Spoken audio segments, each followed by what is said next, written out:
A very very good afternoon to all my Yakinians, to all my नादान परिंदों. कैसे हैं आप लोग? Good afternoon everyone. अगर ऑडियो वीडियो क्लियर है तो प्लीज जल्दी से मुझे एक यस या थम्स अप भेज दीजिए. Good afternoon. Hello hello hello. Gaurav, Shakti, Geetika, अभय, कैसे हैं सारे नादान परिंदे मेरे? मैं बिल्कुल अच्छी हूं, thank you so much. Audio video सबको एकदम क्लियर है? इंदु, नवदीप, जिया, रोशनी. आज हम breathing and exchange of gas के लेक्चर नंबर 6 पर आ गए हैं. लास्ट क्लास मैंने आपको रिकॉर्डेड दी थी, उसे मैं एक बार क्विकली आपको रिवाइज करवा दूंगी. Don't worry. मैंने कल आपके सारे ऐप पर कमेंट्स देखे और ज्यादातर स्टूडेंट्स ने मुझे ये लिखा कि गुरुमा ऐसा लगा ही नहीं रिकॉर्डेड है, ऐसा लग रहा था लाइव क्लास है और हमने बैकलॉग भी नहीं बनने दिया. So proud of you all my नादान परिंदों. तो चलिए आइए सबसे पहले अपन अपनी ब्लेसिंग ले लेते हैं और ब्लेसिंग के साथ अपनी क्लास को शुरू करते हैं. तो मेरे सभी नादान परिंदों के चेहरे पे स्माइल, आंखों में चमक, दिल में फुल पॉजिटिविटी. आइए स्टेथोस्कोप के नाम, आइए अपनी ड्रीम मेडिकल कॉलेज के नाम आशीर्वाद लेते हैं अपनी बायोलॉजी माता का, बायोलॉजी मैया का. बोलो बायोलॉजी मैया की जय हो. खूब खुशी खुशी पढ़ना है, प्रेम से पढ़ना है, आनंद से पढ़ना है, मोस्ट इंपॉर्टेंट रेगुलरली पढ़ना है. एक बात हमेशा याद रखिए, किसी भी स्टूडेंट का पूरे साल ग्राफ ऐसा नहीं रहता है कि वो बेस्ट परफॉर्मेंस दे और लगातार दे. ज्यादातर स्टूडेंट्स का ग्राफ ऐसा हो जाता है या मेजॉरिटी का ग्राफ ऐसा चलता रहता है. सिलेक्शन होने के लिए ऐसा ग्राफ होना चाहिए, ऐसा. लगातार आप अपने आप को अपग्रेड करते रहें, हर दिन लास्ट डे से बेहतर होते रहें. और अगर आपने टॉप से भी शुरू करा है, काफी अच्छा स्टार्टिंग करी है और कभी डिप आ भी गया तो आप वापस से ऊपर आए, फिर थोड़े दिन में डिप आया तो फिर ऊपर उठे. ऐसा सिलेक्शन इनका और इनका होता है, इनके सिलेक्शंस नहीं होते हैं. तो मेरे प्यारे नादान परिंदों, अगर कभी थोड़ा डिप आए भी तो इंपॉर्टेंट है कि आप फिर से उठ खड़े हो. वो कहते हैं ना कि अगर दौड़ नहीं सकते तो चलो, चल नहीं सकते तो धीरे धीरे कदम बढ़ा लो, धीरे धीरे चलो, पर रुको नहीं. तो एक भी नादान परिंदा बिल्कुल भी डिसहार्टन, डिमोटिवेट नहीं होगा. डेली अपनी एमसीडी लिस्ट बनानी है, डेली देखना है अपनी कमियों को, गलतियों को, कहां हम गलत कर रहे हैं, किस सब्जेक्ट में प्रॉब्लम आ रही है और प्रॉब्लम क्यों आ रही है. आपकी गुरुमा प्रैक्टिसिंग डॉक्टर है तो पहले बनाएंगे डायग्नोसिस, फिर करेंगे उसका ट्रीटमेंट. जब तक आप उस बारे में सोचेंगे नहीं, अगर आप सिर्फ ये बोलते रहोगे कि ये सब्जेक्ट टफ लग रहा है, ये सब्जेक्ट रुला रहा है, इसमें मार्क्स नहीं बनते, इसमें स्टक हो जाते हैं, तो सोल्यूशन नहीं निकलेगा. सब्जेक्ट टफ क्यों है, क्यों मार्क्स नहीं आते, क्यों मार्क्स अटकते हैं, एनालिसिस करिए. जितना उस बारे में सोचेंगे उतना आपका मन, आपका दिमाग, आपकी बुद्धि आपको उसका आंसर निकाल के देगा. ठीक है नादान परिंदों, सब रेडी है? चलिए आइए. तो लास्ट क्लास में हमने ट्रांसपोर्ट ऑफ ऑक्सीजन पढ़ा था. मैं एक बार क्विकली रिवाइज कर रही हूं, वैसे आज की क्लास में भी ऑटोमेटिकली ये रिवाइज हो जाएगा. मैंने आपको ये बताया था कि 97% ऑक्सीजन हीमोग्लोबिन के साथ जुड़ेगी. 1 हीमोग्लोबिन के साथ 4 मॉलिक्यूल्स जुड़ते हैं ऑक्सीजन के, और 3% ऑक्सीजन प्लाज्मा के अंदर घुल के डिसॉल्व होकर टिश्यूज तक जाएगी. फिर हमने बात की थी कि हीमोग्लोबिन कितना परसेंट सैचुरेटेड है विथ ऑक्सीजन. इसे अगर हम वाई एक्सिस पर देखें, वाई एक्सिस पर, और एक्स एक्सिस पर हम पार्शियल प्रेशर ऑफ O2 देखें, तो 100% पूरा का पूरा हीमोग्लोबिन फिल हो गया है लंग्स पर, यानी तकरीबन 104 mmHg पर. और टिश्यूज में अगर हम नॉर्मल कंडीशंस में देखें तो 40 mmHg पार्शियल प्रेशर पर अभी भी ऑलमोस्ट 75% हीमोग्लोबिन भरा रहता है. यानी नॉर्मली केवल 25% ही डिलीवर हुआ है to the tissues. Sigmoid curve आता है, ऑक्सीजन डिसोसिएशन कर्व या ऑक्सी हीमोग्लोबिन डिसएसोसिएशन कर्व हमने इसे कहा था. याद आ रहा है सबको? लेकिन अगर मान लीजिए मैं चाहती हूं 30%, 40%, यानी इस तरह से ज्यादा टिश्यूज तक पहुंचे, देखो ध्यान से, 100 तो है ही लंग्स पर अगर ये ग्राफ है, ये ग्राफ मान लीजिए, तो मान लो इतना, मान लो 50% ही पहुंचा टिश्यूज तक, या ये ग्राफ है तो टिश्यूज पर अभी केवल मान लो 25% ही भरा हुआ है हीमोग्लोबिन, यानी इस केस में 50% डिलीवर हो गया है, इस केस में 75% डिलीवर हो गया है। तो जितना ज्यादा टिश्यूज को डिलीवर होगा उतना राइट साइड में शिफ्ट होता जाएगा। क्या ये बात सबको क्लियर है? राइट साइड में जब मैं बनाऊंगी, देखो मैं फिर से दिखाती हूं बेटा, फिर से देखो, 100 पूरा का पूरा तो भरा है लंग्स पे, मान लो ये ग्राफ है ये, तो टिश्यूज पर अभी भी 50% भरा है, यानी 50% डिलीवर हो गया है टू द टिश्यूज। नॉर्मली 75% भरा रहता था, यानी 25% ही डिलीवर होता था।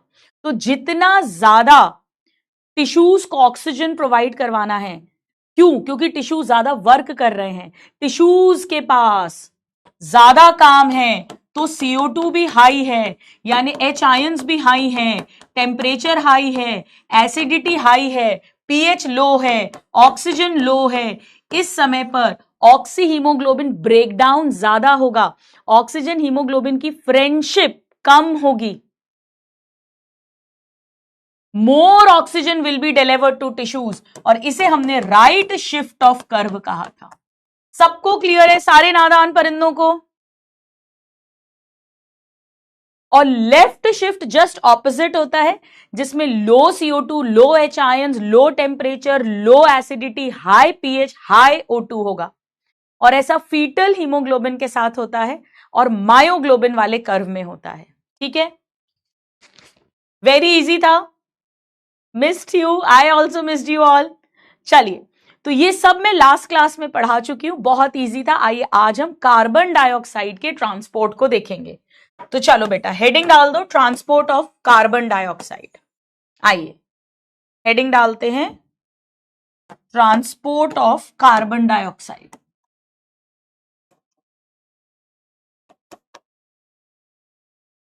Transport of carbon dioxide. मैं बिल्कुल अच्छी हूं, लक्की आप कैसे हो? चलिए, अब कार्बन डाइऑक्साइड जो है, ये एक दिन मैंने हालांकि हल्का सा बताया था, ब्लड के थ्रू ही ट्रांसपोर्ट होगी। ये कार्बन डाइऑक्साइड बेटा ऑलरेडी टिश्यूज में थी, टिश्यूज में हाई पार्शियल प्रेशर था, मोर देन 45, परसों पढ़ा था हमने। और अब ये वीनस ब्लड में आ जाएगी, डीऑक्सीजनेटेड ब्लड में आ जाएगी, जहां पे 45 mm Hg है। और अब ब्लड इसे ट्रांसपोर्ट करेगा, राइट एट्रियम, राइट वेंट्रिकल, फिर पल्मोनरी आर्टरी, और वहां से पल्मोनरी कैपिलरीज में आ गई और लंग्स के पास जाएगी, क्योंकि वहां पर 40 ही है पार्शियल प्रेशर, तो यहां 45 है, एल्विलाई में 40 है, तो यहां जाएगा, और फिर एटमॉस्फेयर में और कम है 0.3 mm Hg, तो वहां चली जाएगी। तो मुझे ये बताना है कि ये ब्लड में कैसे ट्रांसपोर्ट करती है, इस डीऑक्सीजनेटेड ब्लड में। वेरी गुड, एक स्टूडेंट ने बिल्कुल सही लिखा है। मैंने आपको बताया था बेटा कि CO2 की सॉल्युबिलिटी 20 से 25 टाइम्स हायर है, इसीलिए वो प्लाज्मा में ज्यादा डिसॉल्व होती है।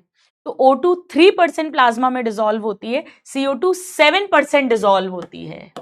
तो 7% CO2 dissolved in plasma, please लिखिएगा, dissolved in plasma. O2 3%, CO2 7%, ये प्लाज्मा में घुल गई है, डिसॉल्व हो गई है, डिसॉल्व। नाउ 20 से 25% एनसीईआरटी लिखती है, actually 23% to be specific, 23% carbon dioxide, but NCERT ने लिखा है 20 से 25%। ये हीमोग्लोबिन के साथ जुड़ेगी, हीमोग्लोबिन के साथ, it binds with haemoglobin to form. Students, oxygen 97% haemoglobin के साथ जुड़ी थी, CO2 23% हीमोग्लोबिन के साथ जुड़ेगी। ऑक्सीजन जब जुड़ी थी तो उसे ऑक्सी हीमोग्लोबिन कहा था, पर यहां इसे कहेंगे कार्ब अमीनो हीमोग्लोबिन। याद है सबको, कार्ब अमीनो हीमोग्लोबिन। और ऐसा क्यों कहा था? क्योंकि carbon dioxide amino, amino acid यानी पॉलीपेप्टाइड चेन यानी ग्लोबिन चेन के साथ जुड़ती थी। तो CO2 बाइंड विथ, ये आउट ऑफ एनसीईआरटी है, bind with globin chains of haemoglobin. जबकि ऑक्सीजन ग्लोबिन के साथ नहीं, हीम पार्ट के साथ Fe2+ के साथ जुड़ता था। Only this line is out of NCERT. ये मैंने आपको ऑलरेडी लास्ट लेक्चर में भी बता दिया था, ग्लोबिन चेन। यस, यानी ये आरबीसी के अंदर है, क्योंकि haemoglobin is inside RBC, so this CO2 is also inside RBC. यानी ये प्लाज्मा में डिसॉल्व होकर ट्रैवल करेगी और ये आरबीसी के अंदर हीमोग्लोबिन के ग्लोबिन पार्ट के साथ अटैच होके।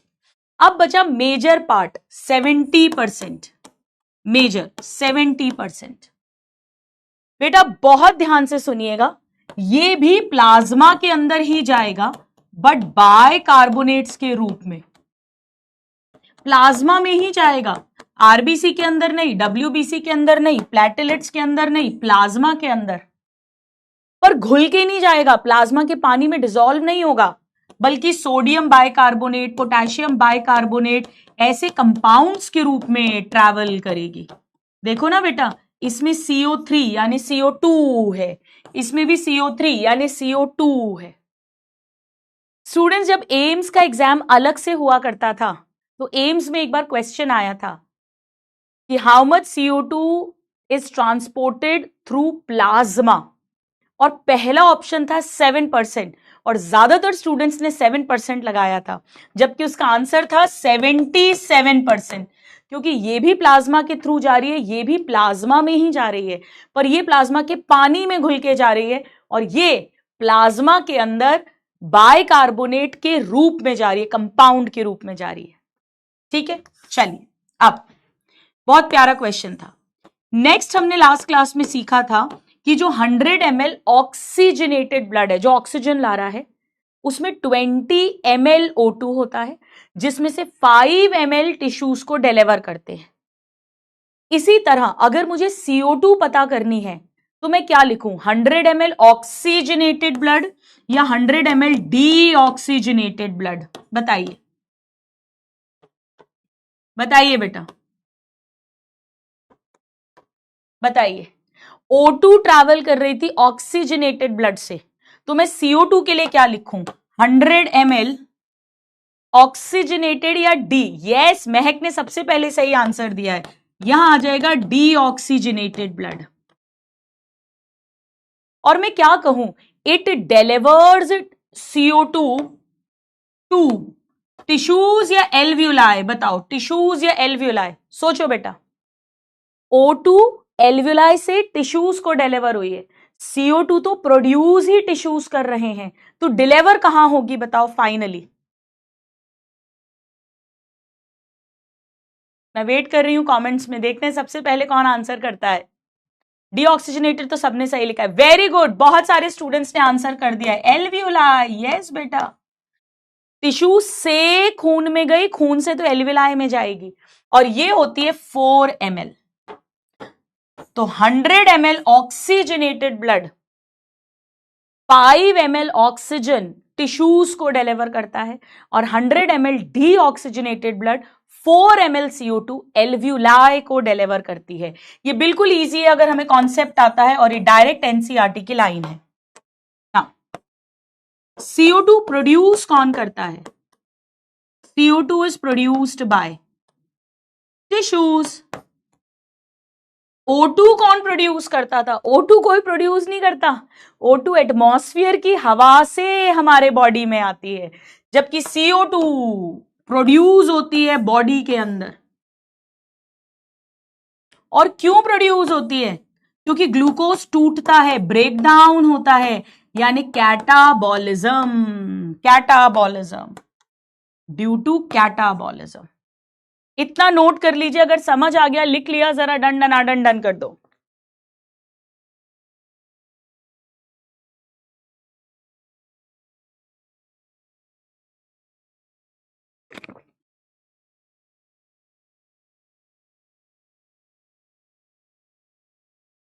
अब आइए बेटा एक डबल पेज लेंगे और एक डायग्राम के फॉर्म में हम सारी कहानी समझ लेंगे मस्त तरीके से। आपका फुल कंसंट्रेशन मुझे चाहिए।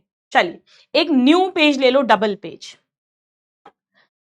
सपोज करो ये कोई भी एक ऑर्गन है, किडनी, लिवर, कोई भी organ, testis, ovary, uterus, small intestine, stomach, वो टिश्यू का बना है और टिश्यू सेल्स का बना है। तो मान लो मैंने इसे लिख दिया टिश्यू यानी सेल। इसके पास ब्लड आया, आर्टरी लेकर आई होगी, renal artery, uterine artery, testicular artery, gastric artery, intestinal artery. Artery ने डिवाइड कर करके कैपिलरीज बनाई होंगी। उस कैपिलरी के अंदर खून है, तो मान लो ये कैपिलरी है, इस कैपिलरी के अंदर ब्लड है, ब्लड के अंदर प्लाज्मा है, प्लाज्मा, आरबीसी है, डब्ल्यूबीसी है और प्लेटलेट्स है। मैं यहां पर केवल आरबीसी बना रही हूं क्योंकि वो मेरे काम का है, तो मैंने यहां पर केवल एक आरबीसी बनाया है। तो इस ब्लड में प्लाज्मा है, आरबीसी है, डब्ल्यूबीसी है, प्लेटलेट्स है। मैंने मेरे काम का आरबीसी और प्लाज्मा बना दिया। अब बेटा यहां पर जब खून आया है तो ऑक्सी हीमोग्लोबिन, 97% ऑक्सीजन हीमोग्लोबिन के साथ जुड़ी हुई है। लेकिन जैसे ही टिश्यूज के पास आए तो टिश्यूज के पास में O2 लो है और CO2 हाई है, H आयंस हाई है, एसिडिटी हाई है, टेम्परेचर हाई है। ये सारी कहानी है at tissue. At tissue, at tissue क्या है? O2 कम है टिश्यूज के पास और CO2 ज्यादा है। तो क्योंकि CO2 ज्यादा है, बोहर्स इफेक्ट लगेगा और ये ऑक्सीजन और हीमोग्लोबिन अलग अलग हो जाएंगे। ऑक्सीजन और हीमोग्लोबिन अलग अलग हो जाएंगे। ऑक्सी हीमोग्लोबिन टूटेगा, डिसएसोसिएट होगा, डिसएसोसिएशन। और ये जो ऑक्सीजन है अब हाई पार्शियल प्रेशर जो ब्लड में है 95 mmHg, वहां से निकलकर टिश्यू के अंदर आ जाएगी। टिश्यू के अंदर जहां लो पार्शियल प्रेशर है 40 mmHg। ये सब होगा bye simple diffusion, exchange of gas. इसी तरह ये जो प्लाज्मा है, प्लाज्मा, इसके अंदर 3% ऑक्सीजन घुली हुई है इसके पानी में, डिसॉल्व्ड इन प्लाज्मा। अगेन ये जो ऑक्सीजन है जो प्लाज्मा में डिसॉल्व्ड है, क्योंकि यहां पर ऑक्सीजनेटेड ब्लड में 95 mmHg पार्शियल प्रेशर है ऑक्सीजन का, यानी ज्यादा ऑक्सीजन है, टिश्यूज में 40 है, कम है, तो ये वाली भी टिश्यूज को डिलीवर कर दी जाएगी।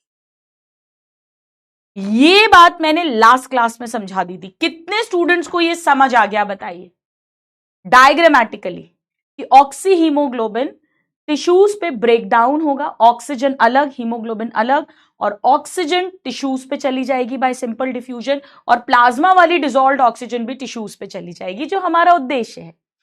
ऑक्सी हीमोग्लोबिन केवल 25% टूटेगा, 25% ऑक्सीजन ही डिलीवर हो रही है, ठीक है। एक्चुअली तो 22% टूटेगा, 3% तो ये प्लाज्मा वाली भी जाती है।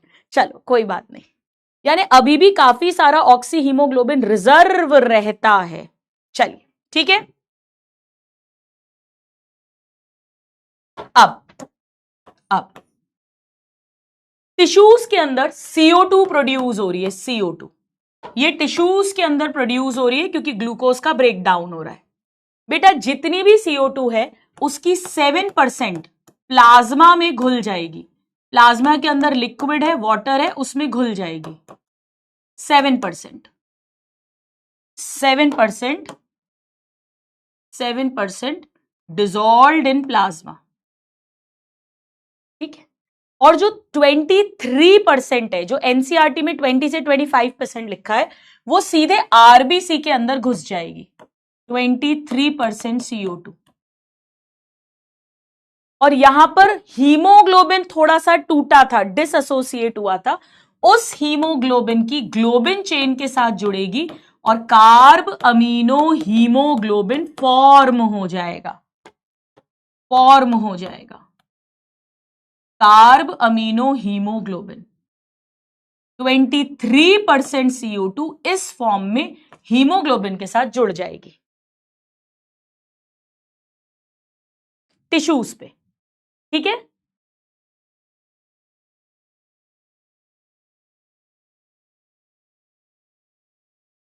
यहां तक सबको समझ में आ रहा है? ये इसी प्लाज्मा में घुली हुई रहेगी, ये इसी आरबीसी के अंदर रहेगी। अब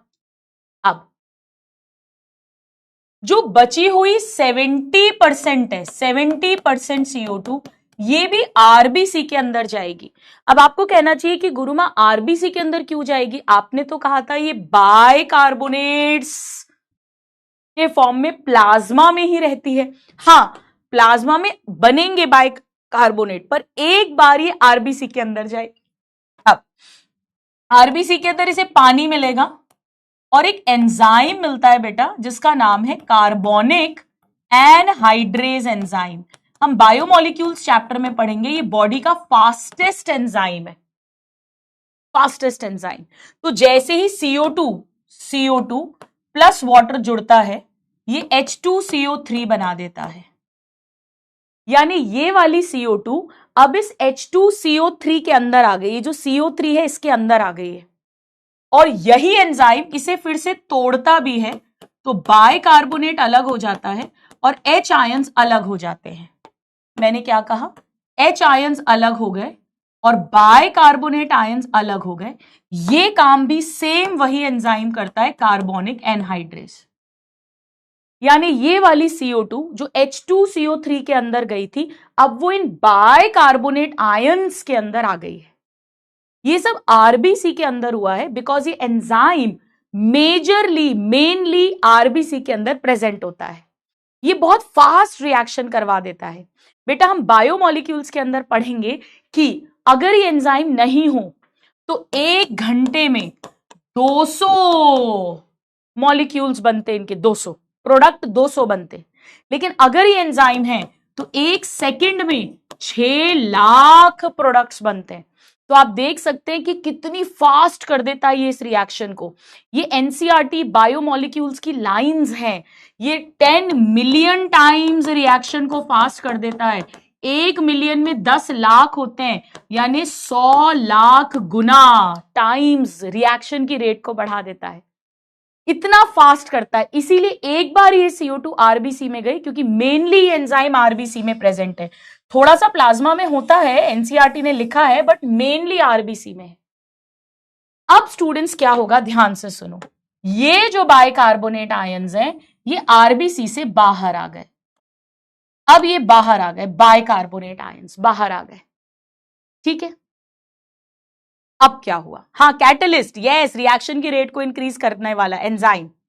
अब सुनो क्या हुआ बेटा। प्लाज्मा के अंदर हम नेक्स्ट चैप्टर में पढ़ेंगे, वाटर होता है 90 से 92%, 7 to 8% प्रोटीन्स होते हैं। अगर कभी नाम सुना, एल्ब्यूमिन, ग्लोब्युलिन, प्रोथ्रोम्बिन, फाइब्रिनोजन, ये सब प्रोटीन्स होते हैं। और प्लाज्मा के अंदर बेटा आयंस भी होते हैं और कंपाउंड्स भी होते हैं, सोडियम क्लोराइड, पोटेशियम क्लोराइड, ये सब भी होते हैं।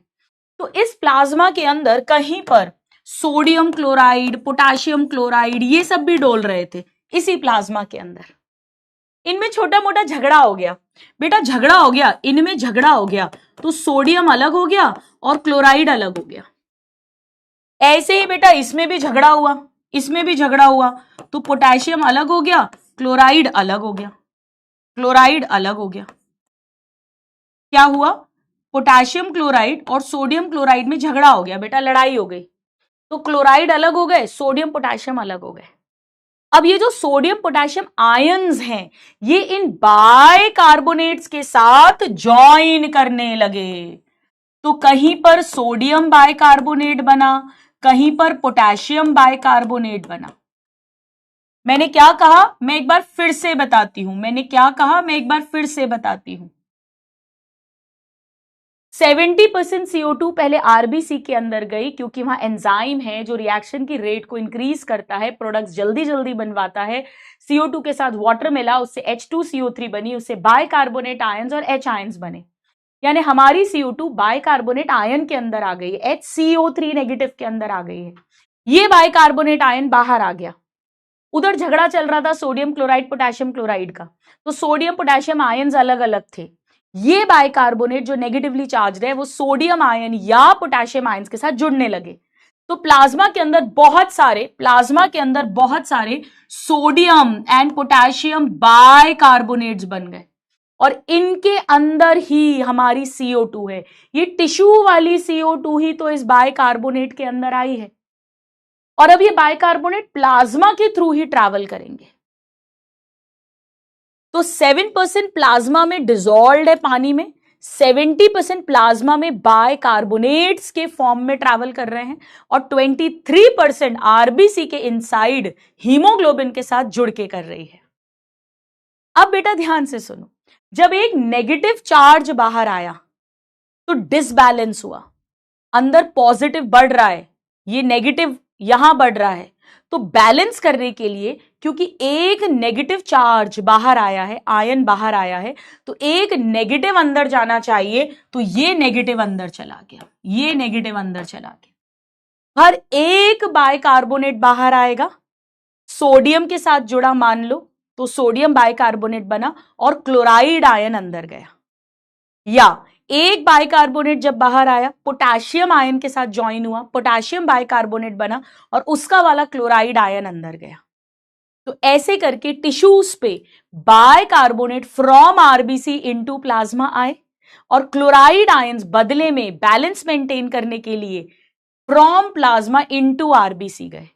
इसे कहते हैं बेटा क्लोराइड शिफ्ट, क्लोराइड शिफ्ट और हैमबर्गर्स फिनोमेना। कुछ स्टूडेंट्स चैट में शुरू में लिख रहे थे, आपका जवाब अब आपको मिल गया होगा। क्लोराइड शिफ्ट और हैमबर्गर्स फिनोमेनन, साइंटिस्ट के नाम पर ये नाम है, हैमबर्गर्स फिनोमेनन और क्लोराइड शिफ्ट। ये कार्बन डाइऑक्साइड ट्रांसपोर्ट के टाइम हो रही है। एक नेगेटिव बाहर आएगा तो उसे कॉम्पनसेट करने के लिए एक नेगेटिव अंदर जाएगा। ये सब टिश्यू पे हो रहा है, टिश्यू पे, अभी टिश्यू पे काम चल रहा है बेटा। टिश्यू पे ऑक्सी हीमोग्लोबिन ब्रेक डाउन हुआ, ऑक्सीजन टिश्यूज को डिलीवर हुई high to low partial pressure, और CO2 high to low partial pressure blood में आई। ब्लड में 7% ऐसे 70% बाइकार्बोनेट्स और 23% आरबीसी के अंदर आ गई।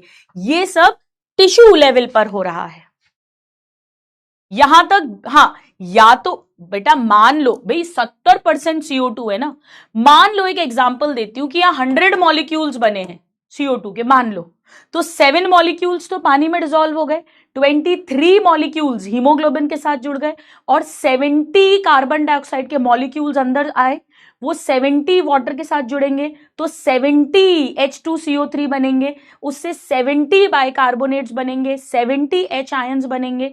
वो जो 70 बाइकार्बोनेट्स हैं वो बाहर आएंगे, उनके बदले में 70 क्लोराइड अंदर जाएंगे। मान लो उनमें से 20 सोडियम आयन के साथ जुड़े, 50 पोटेशियम आयन के साथ जुड़े, तो 20 सोडियम बाइकार्बोनेट बन गए, 50 पोटेशियम बाइकार्बोनेट बन गए। अब आ गया समझ में एक एक शब्द अच्छे से? जल्दी से यहां तक लिखो, समझो, बना लिया, डन डनाडन डन कर दो मुझे एक बार। ऑक्सीजन तो बेटा डिलीवर टू टिश्यूज है ना, deliver to tissues, from blood into tissues, और CO2 from tissues into blood, simple diffusion, high to low partial pressure.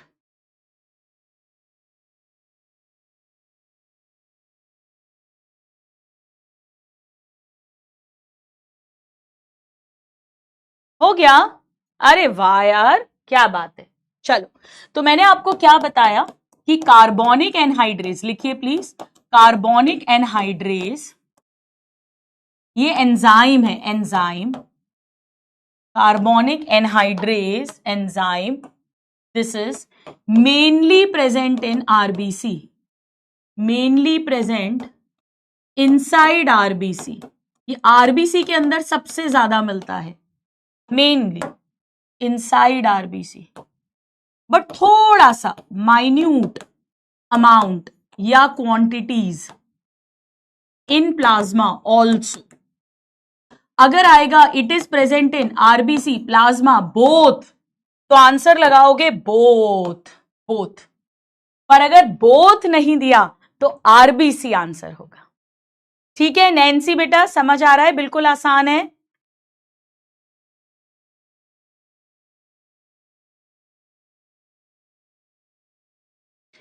दूसरी चीज मैंने आपको ये बताई, 2-3 लाइंस छोड़कर लिखना कि CO2 वाटर के साथ मिलेगा तो H2CO3 बनेगा, फिर वो ब्रेक डाउन होके बाइकार्बोनेट आयन और H आयंस बनाएगा। यहां पे कार्बोनिक एनहाइड्रेज एंजाइम दोनों स्टेप्स करेगा। और ये कहां होगी रिएक्शन बेटा? ये कहां होगी रिएक्शन? टिश्यूज पे, एट टिश्यूज, एट टिश्यूज, क्योंकि टिश्यू पे CO2 हाई है, CO2 हाई है। जहां CO2 हाई है वहां टिश्यू से ब्लड में आरबीसी के अंदर ये कार्बन डाइऑक्साइड आएगी और बाइकार्बोनेट बनाएगी। O2 लो होता है, H आयंस हाई होंगे, टेम्परेचर हाई होगा, वो मैं बार बार नहीं लिख रही हूं, मैं बार बार नहीं लिख रही हूं, ये सब एट टिश्यूज है।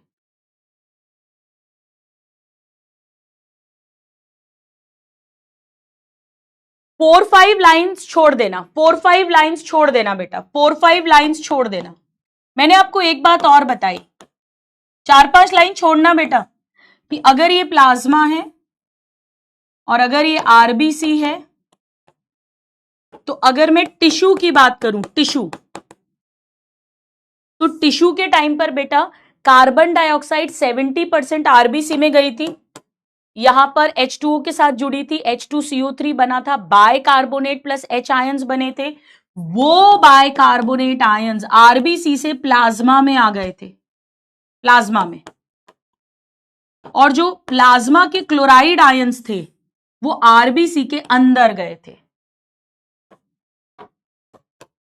बाइकार्बोनेट आयंस बाहर आए थे फ्रॉम आरबीसी, इसे कहते हैं bicarbonate efflux from RBC, RBC into plasma.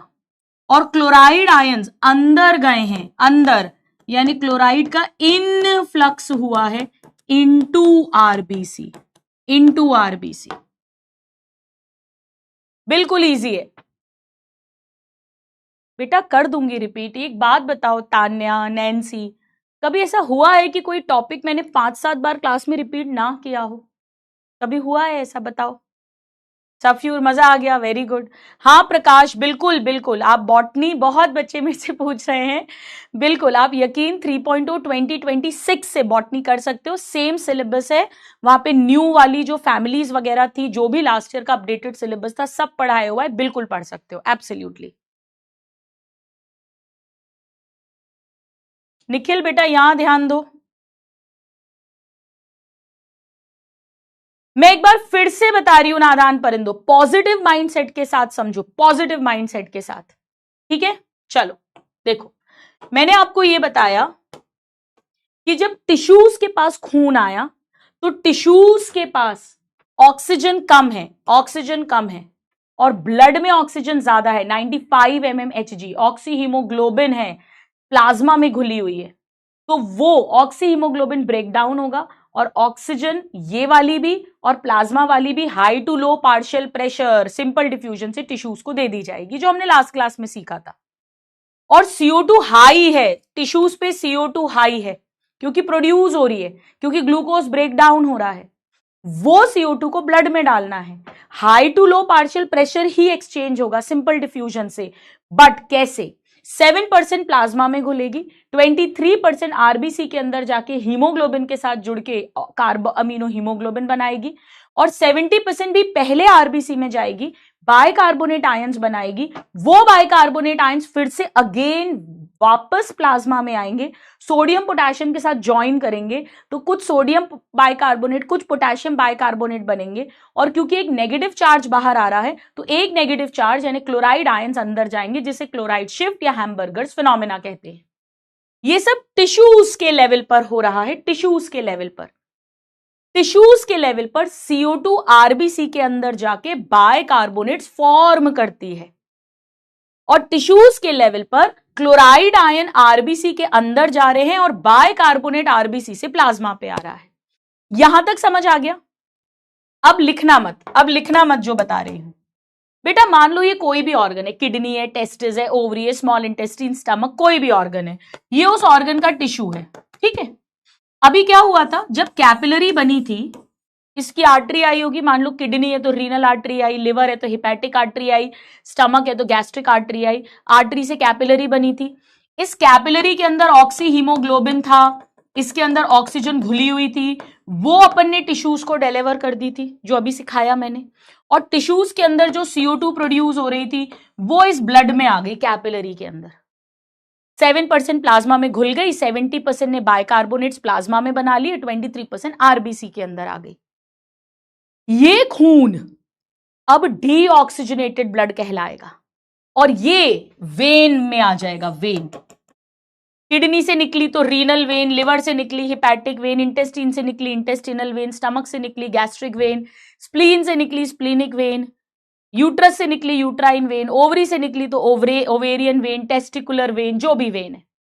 और ये सारा वेन्स वेना कावा में डाल देंगी, बड़ी बड़ी वेन्स में, इंफीरियर वेने कावा, सुपीरियर वेने कावा।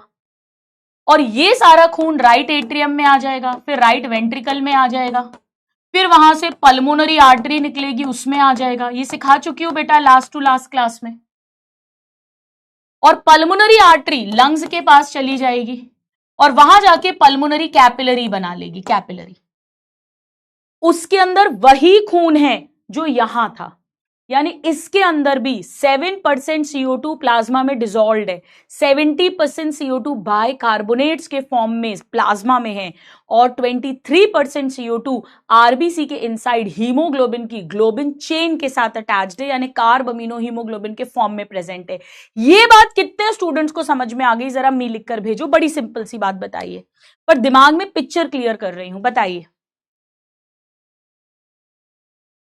बताइए बेटा, यही खून तो है। हाँ मेरे नादान परिंदों, चूड़ामणि, बिल्कुल। वो जो 75% ऑक्सी हीमोग्लोबिन है वो इसी खून में ही है, इसी डीऑक्सीजनेटेड ब्लड में रिजर्व रहता है। यस, तो डीऑक्सीजनेटेड में CO2 तो है ही, ऑक्सीजन भी रहती है हीमोग्लोबिन के साथ जुड़ी हुई। ठीक है एवरीबॉडी? चलिए बेटा, जो दो बच्चों ने नो लिखा है इसका मतलब तुम लोगों ने लास्ट टू लास्ट क्लास नहीं पढ़ी बेटा, आपने लेक्चर 4 नहीं पढ़ा, फिर जहां ये सिखाया था एक्सचेंज ऑफ गैस। शुभम नहीं पढ़ा, इसका मतलब देखो मेजॉरिटी को सबको समझ में आ गया है। जो 2 स्टूडेंट्स लिख रहे हैं नहीं समझ आया, मेरी आपसे रिक्वेस्ट है कि आप एक बार घर पे जाकर लेक्चर नंबर 4 को 1.5 1.6 की स्पीड पर दोबारा से सुनिएगा, पॉजिटिव माइंडसेट के साथ। ऐसा हो ही नहीं सकता कि आपको ना समझ आ जाए। चलिए ठीक है बेटा, अब सुनो क्या होता है। अब यहां पे कहीं पे लंग्स होगी, एल्व्यूलाई। अब मुझे क्या करना है, बड़ा ध्यान से सुनो बच्चों। अब मुझे क्या करना है, ये जितनी भी CO2 है जो अभी हमने बात की, उसे मुझे एल्व्यूलाई में भेजना है। और एल्व्यूलाई के पास एटमॉस्फेयर से O2 आई है, वो मुझे इस ब्लड में डालना है। तभी तो फिर पल्मोनरी वेन्स में ऑक्सीजनेटेड ब्लड आएगा, फिर वो पल्मोनरी वेन्स लेफ्ट एट्रियम के पास खून लाएंगी, लेफ्ट वेंट्रिकल के पास, और फिर अयोटा के थ्रू पूरी बॉडी में जाएगा। क्या ये बात सबको समझ में आ रही है? जितने बच्चे पढ़ने वाले हैं उनको तो बिल्कुल आ रही होगी, बाकी मुझे लग रहा है सही कह रहे हो तुम लोग, स्पैमर ही होंगे फिर, या 1-2 बच्चे जो हैं वो इन हिम्मत हारने वाले हैं। हिम्मत नहीं हारना नादान परिंदों, मेरे लिए हर स्टूडेंट मेरा बहुत इंपॉर्टेंट है। आप लोग तो कह देते हो मैम ध्यान मत दो स्पैमर है, पर मुझे ऐसा लगता है कि अगर एक भी बच्चा मेरा स्पैमर नहीं हुआ, सीरियस वाला हुआ, और उसको बेचारे को समझ नहीं आ रहा होगा, तो कहीं वो नर्वस नहीं हो जाए। मेरे लिए बड़ा इंपॉर्टेंट होता है ये। चलिए ठीक है, चलो। तो अब ये सारा खून मैंने लंग्स तक ले गई, ये सारा खून। अब एक नया पेज लो, फिर से डबल पेज, डबल पेज। अब हम लंग्स पे कहानी समझेंगे। लंग्स पे क्या हो रहा है, ये है एल्वियोलाई, ये है एटमॉस्फेरिक एयर। अब वो सारा खून टिश्यू वाला डीऑक्सीजनेटेड ब्लड वेन्स में गया था, राइट एट्रियम में गया, राइट वेंट्रिकल में गया, पल्मोनरी आर्टरी में गया, उस पल्मोनरी आर्टरी से कैपिलरीज बनी, उस कैपिलरी के अंदर प्लाज्मा भी है, आरबीसी भी है, डब्ल्यूबीसी भी है। मैं अपने काम का बनाऊंगी तो मैं केवल आरबीसी और प्लाज्मा बना रही हूं, मैं केवल आरबीसी और प्लाज्मा बना रही हूं। अब उल्टी गंगा बहेगी, उल्टी गंगा बहेगी, मजे से सुनो बेटा। इसी खून के अंदर अभी अभी हमने देखा था 7% CO2 डिजॉल्व होकर आई थी, डिजॉल्व होकर प्लाज्मा में। यहां पर पार्शियल प्रेशर 45 mmHg था, जबकि एल्विलाई के अंदर पार्शियल प्रेशर 40 mmHg था। यानी high to low partial pressure ये एल्विलाई में आ गई, और एटमॉस्फेयर के अंदर 0.3 mmHg था, तो ये एटमॉस्फेयर में चली गई सिंपल डिफ्यूजन से, सिंपल डिफ्यूजन से, सिंपल डिफ्यूजन से। ये जो 7% CO2 पहले ये टिश्यू से ब्लड में आई थी, अब ये ब्लड से एल्विलाई के पास चली गई, और एल्विलाई से हमने diaphragm, external intercostal muscle relax की होगी, वॉल्यूम डिक्रीज हुआ होगा, प्रेशर इंक्रीज हुआ होगा, और एक्सेल कर दिया एटमॉस्फेयर में। दूसरी तरफ एटमॉस्फेयर के अंदर PO2 159 mmHg था, जबकि एल्विलाई के अंदर 104 mmHg था। तो जब हमने डायफ्राम, एक्सटर्नल इंटरकॉस्टल मसल ये सब कॉन्ट्रैक्ट किया होगा, वॉल्यूम इंक्रीज हुई होगी, प्रेशर डिक्रीज हुआ होगा, सांस अंदर आई होगी, तो ये ऑक्सीजन भी अंदर आ गई थी। और अब यहां ऑक्सीजनेटेड ब्लड के अंदर पार्शियल प्रेशर 95 है, हाई टू लो, तो ये ऑक्सीजन 3% प्लाज्मा में घुल जाएगी, 3% O2 डिजॉल्व इन प्लाज्मा। बिल्कुल उल्टा हो रहा है बेटा। टिश्यूज के टाइम पर ब्लड से टिश्यू में ऑक्सीजन गया था, और टिश्यू से ब्लड में CO2 आई थी, और एल्विलाई के लेवल पर ब्लड से एल्विलाई में CO2 जाएगी, और एल्विलाई से ब्लड में O2 आएगा, तो 3% O2 डिजॉल्व इन प्लाज्मा। ठीक है, चलिए, ये घटना सबको समझ में आ गई, आ रहा है समझ में? अब कहानी में और आगे क्या होगा सुनो। वो जो 23% CO2 थी, 23% CO2, वो बेटा हीमोग्लोबिन के साथ जुड़कर कार्ब अमीनो हीमोग्लोबिन के फॉर्म में, उसके रूप में आरबीसी के अंदर घूम रही थी अभी तक, आरबीसी के अंदर पूरे वेन्स में, right atrium, right ventricle, pulmonary artery, pulmonary capillary तक। लेकिन अब यहां पर O2 हाई है, CO2 लो है, तो हीमोग्लोबिन इसे धोखा देगा, इसे धक्का देगा। वो कहेगा CO2 तुम जाओ अपने रास्ते, मैं चला अपने रास्ते, यानी ये टूटेगा, डिसएसोसिएशन होगा, डिसएसोसिएशन। और ये हीमोग्लोबिन जो ऑक्सीजन आ रही है उसके साथ जुड़ जाएगा, उसके साथ जुड़ के ऑक्सी हीमोग्लोबिन फॉर्म करेगा। बेटा बिल्कुल उल्टी गंगा बह रही है, थोड़ा सा कॉमन सेंस लगाओगे तो इससे आसान टॉपिक नहीं लगेगा आपको कोई। हमने यही तो कहा था कि टिश्यूज पर ऑक्सी हीमोग्लोबिन ब्रेक डाउन होगा और कार्ब अमीनो हीमोग्लोबिन फॉर्म होगा, और एल्वियोलाई पर उल्टा होगा, carb amino haemoglobin break down होगा और ऑक्सी हीमोग्लोबिन फॉर्म होगा। यही तो बताया था कि हीमोग्लोबिन जहां CO2 ज्यादा है वहां ऑक्सीजन को धक्का देके CO2 से जुड़ता है, जैसा टिश्यूज पे होता है, और जहां O2 ज्यादा है वहां CO2 को धक्का देकर O2 से जुड़ता है, जैसा कि एल्वियोलाई पर है। आए मजे? आए मजे आए? ये हीमोग्लोबिन इस ऑक्सीजन के साथ जुड़कर ऑक्सी हीमोग्लोबिन बना लेगा। ठीक उल्टी गंगा बह रही है। और ये जो CO2 है, ये जो CO2 है, अगेन यहां पर 45 mmHg है, यहां पर 40 mmHg है, मतलब ये भी बाहर एटमॉस्फेयर में चला जाएगा। वही सिंपल डिफ्यूजन से, सिंपल डिफ्यूजन से। बेटा फिर कहती हूं, 7 से 8 बार कह चुकी हूं, टिश्यूज के टाइम पर ब्लड से O2 टिश्यूज में आया था और लंग्स में की एरिया में लंग्स से ब्लड में आया है। High to low partial pressure. Tissues के टाइम पे CO2 टिश्यू से ब्लड में आया था, यहां ब्लड से एल्वुलाई और एल्वुलाई से एटमॉस्फेयर में जा रहा है। चलो अब सुनो, अब सुनो बेटा, वो जो सोडियम बाइकार्बोनेट और पोटेशियम बाइकार्बोनेट बने थे, sodium bicarbonate, potassium bicarbonate, 70% CO2 इसी रूप में प्लाज्मा के अंदर आ रही है इतनी देर से। बेटा ये भी अलग अलग हो जाते हैं, ये भी अलग अलग हो जाते हैं, ये अलग अलग हो जाते हैं, ये अलग अलग हो जाते हैं। बेटा इनको अपनी पुरानी जगह की याद आती है, ये फिर आरबीसी के अंदर घुस जाता है। और जब ये आरबीसी के अंदर घुसेगा तो आरबीसी के जो क्लोराइड आयंस थे वो बाहर निकल आएंगे। उल्टी गंगा बह रही है। टिश्यूज में आरबीसी में बाइकार्बोनेट्स फॉर्म हुए थे और वो प्लाज्मा में गए थे और क्लोराइड आयंस अंदर गए थे। या इनका फिर से झगड़ा हो गया बेटा, तो ये पोटेशियम क्लोराइड या सोडियम क्लोराइड फिर से बन जाएगा।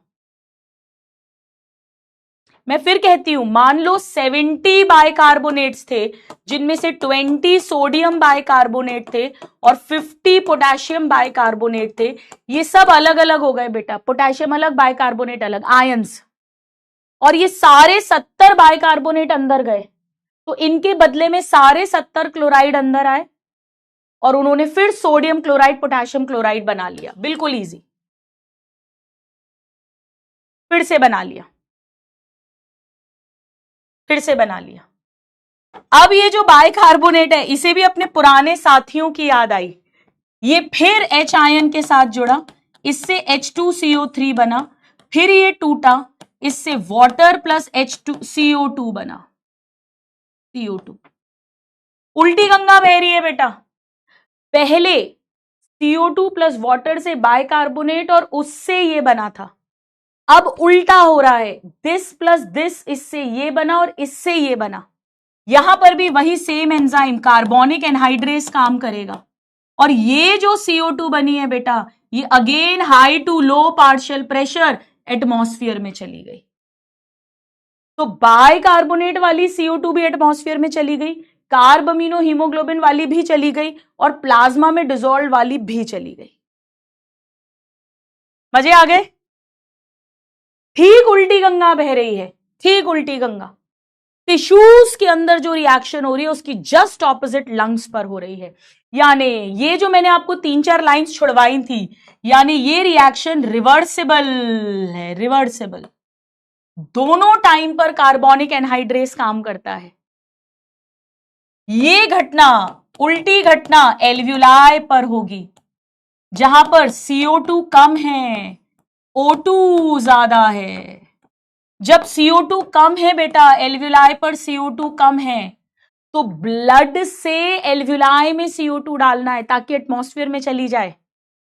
तो ब्लड में जो प्लाज्मा है वहां से आरबीसी में बाइकार्बोनेट आएंगे, H आयन के साथ जुड़ेंगे, H2CO3 बनेगा, उससे H2O प्लस CO2 बनेगा और ये CO2 एल्वुलाई में और एटमॉस्फेयर में उड़ा दी जाएगी। आ गए मजे? और सेम अगर इसकी बात करूं तो यहां क्लोराइड शिफ्ट भी उल्टी हो जाएगी बेटा, जस्ट ऑपोजिट हो जाएगा। पहले टिश्यू के लेवल पर बाइकार्बोनेट यहां फॉर्म होकर बाहर आए थे और क्लोराइड अंदर गया था, लेकिन अब यहां फिर से झगड़ा हो गया, सोडियम अलग, बाइकार्बोनेट अलग, पोटेशियम अलग, बाइकार्बोनेट अलग, ये फिर से आरबीसी के अंदर घुस गए बेटा। ताकि ये H2O ये H आयन के साथ जुड़कर H2CO3 उससे CO2 प्लस वाटर बनाए, वो CO2 एटमॉस्फेयर में फेंक दी जाए और बाइकार्बोनेट्स बाहर आ गए, सॉरी क्लोराइड आयंस बाहर आ गए थे। यानी यहां पे बाइकार्बोनेट अंदर गया था, बाइकार्बोनेट अंदर इन फ्लक्स इनटू आरबीसी, और क्लोराइड आयंस अंदर आए थे, सॉरी बाहर आए थे, प्लाज्मा में आए थे फ्रॉम आरबीसी। जस्ट ऑपोजिट है बेटा, जस्ट ऑपोजिट है। कॉन्सेप्ट समझ लोगे तो ये सब तो रटना ही नहीं पड़ेगा आपको। फिर कहती हूं टिश्यू के अंदर CO2 प्रोड्यूस हो रही है, वो CO2 आरबीसी के अंदर जाके बाइकार्बोनेट आयंस बनाएगी और ये बाइकार्बोनेट आयंस वापस प्लाज्मा में आएंगे क्योंकि वहां सोडियम पोटेशियम आयन के साथ जुड़कर ट्रांसपोर्ट होना है, ट्रैवल करना है, बदले में क्लोराइड अंदर जाएगा। लेकिन लंग्स पर आने के बाद से फिर से एक बार ये बाइकार्बोनेट आरबीसी में आएंगे ताकि ये रिएक्शन उल्टी हो, आरबीसी के अंदर CO2 फिर से प्रोड्यूस हो आरबीसी के अंदर, ताकि फिर ये CO2 एल्वियोलाई एटमॉस्फेयर में चली जाए। हो जाए, समझ आ गया? जल्दी से डन डनाडन डन कर दो। जितने स्टूडेंट्स को समझ आ गया जरा दिलों की बौछार कर दीजिए।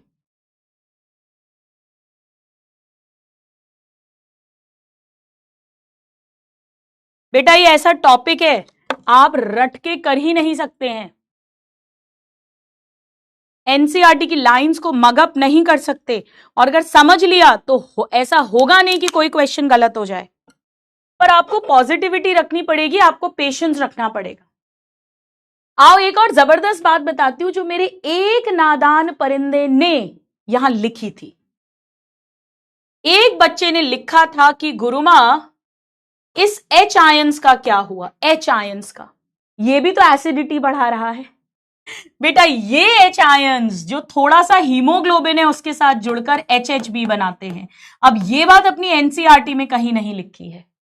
एक्चुअली जब ऑक्सी हीमोग्लोबिन ब्रेक डाउन होता है तो जितना भी हीमोग्लोबिन फ्री होता है उसमें से काफी सारा हीमोग्लोबिन तो CO2 के साथ जुड़ता है और कुछ और हीमोग्लोबिन भी रहता है, वो H आयन के साथ जुड़कर HHB बना लेता है, आरबीसी के अंदर ही रहता है।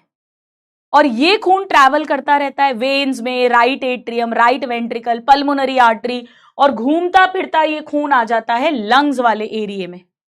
यानी उस समय भी ये HHB आरबीसी के अंदर प्रेजेंट है, HHB। यहां आकर ये टूटेगा, उल्टी गंगा बहेगी, तो ये जो H आयंस हैं ये वापस आ गए।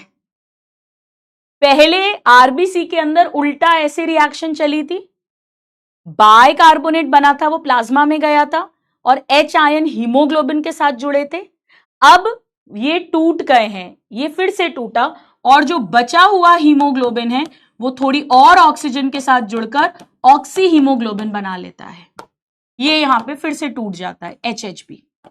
ये पार्ट अपनी एनसीईआरटी में नहीं दिया, कहीं नहीं दिया, ये बात अपनी एनसीईआरटी में कहीं नहीं दिया, पर ये बहुत इंपॉर्टेंट है क्योंकि इस पर एक PYQ आया हुआ है। तो ये सारी कहानी एल्वियोलाई या लंग सरफेस पर है जहां पर O2 हाई है और CO2 लो, H आयन लो, टेम्परेचर लो, वो सब।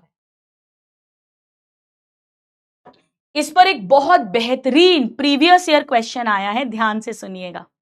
एक बार क्वेश्चन आया था बेटा कि आप नीचे लिख लेना, oxy haemoglobin is dash in nature, acidic या बेसिक। ये नीट में आया हुआ PYQ है, PYQ डायरेक्टली एनसीईआरटी में ये कहीं नहीं लिखा है, आया हुआ क्वेश्चन है। पहले बहुत क्वेश्चंस आते थे इस टॉपिक से। बेटा आंसर था एसिडिक। क्यों है एसिडिक बताऊं? काजल ने सही आंसर दिया है, बताऊं आपको? बेटा एसिड कौन होता है? एसिड जो H आयन रिलीज करवाए। तो जब यहां ऑक्सीजन आ रही है इसे हीमोग्लोबिन के साथ ज्वाइन होना है, कुछ हीमोग्लोबिन तो यहां से मिल गया, बाकी हीमोग्लोबिन यहां से मिलेगा। यहां से हीमोग्लोबिन कब मिलेगा? जब H आयन रिलीज हो, H आयंस को लूज करे तो हीमोग्लोबिन फ्री होगा और वो ऑक्सी हीमोग्लोबिन बनाएगा। यानी ऑक्सी हीमोग्लोबिन बनने के लिए HH भी ब्रेक डाउन होगा, यानी H आयन रिलीज होंगे, और जो H आयन रिलीज करवाए उसे एसिड बोलते हैं। मजे आ गए? इससे ज्यादा कोई दिमाग केमिस्ट्री नहीं लगानी है, बायोलॉजी पढ़ रहे बस इतना ही ध्यान रखना है। यस, ये क्वेश्चन आया था। यस, हेल्डन इफेक्ट बोलते हैं, बिल्कुल बेटा, पर अब ये पूछते नहीं है, हेल्डन इफेक्ट है ये।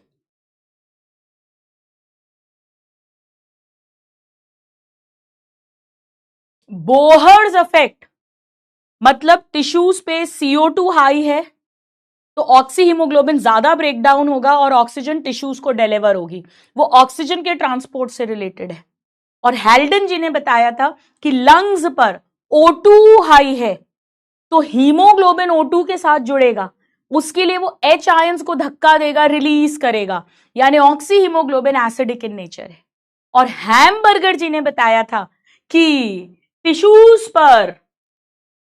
पर आरबीसी से बाहर बाइकार्बोनेट और आरबीसी के अंदर क्लोराइड आयंस जाते हैं, जबकि लंग्स पे जस्ट ऑपोजिट होता है। ये हैमबर्गर्स फिनोमेना या क्लोराइड शिफ्ट है। आइए मेरे नादान परिंदों, अब जरा एनसीईआरटी निकालिए, एक एक शब्द आपको सिखाती हूं। एनसीईआरटी ओपन करिए। अब तो सबको समझ आ गया हैमबर्गर फिनोमेना क्या है? बेटा अभी तो लिखवाया, क्या करते हो नादान परिंदों, अभी तो लिखवाया भर भर के। चलो देखो, CO2 is carried by hemoglobin as carb amino hemoglobin about 20 से 25%, to be specific 23%। ये बाइंडिंग रिलेटेड है पार्शियल प्रेशर ऑफ CO2 से, but PO2 is also a factor which can affect this binding। याद है हमने लिखा था O2 की binding with haemoglobin is primarily related to PO2, but PCO2, H ion, temperature are other factors which can affect this binding। कितने students को ये line याद आ रही है लास्ट लेक्चर की?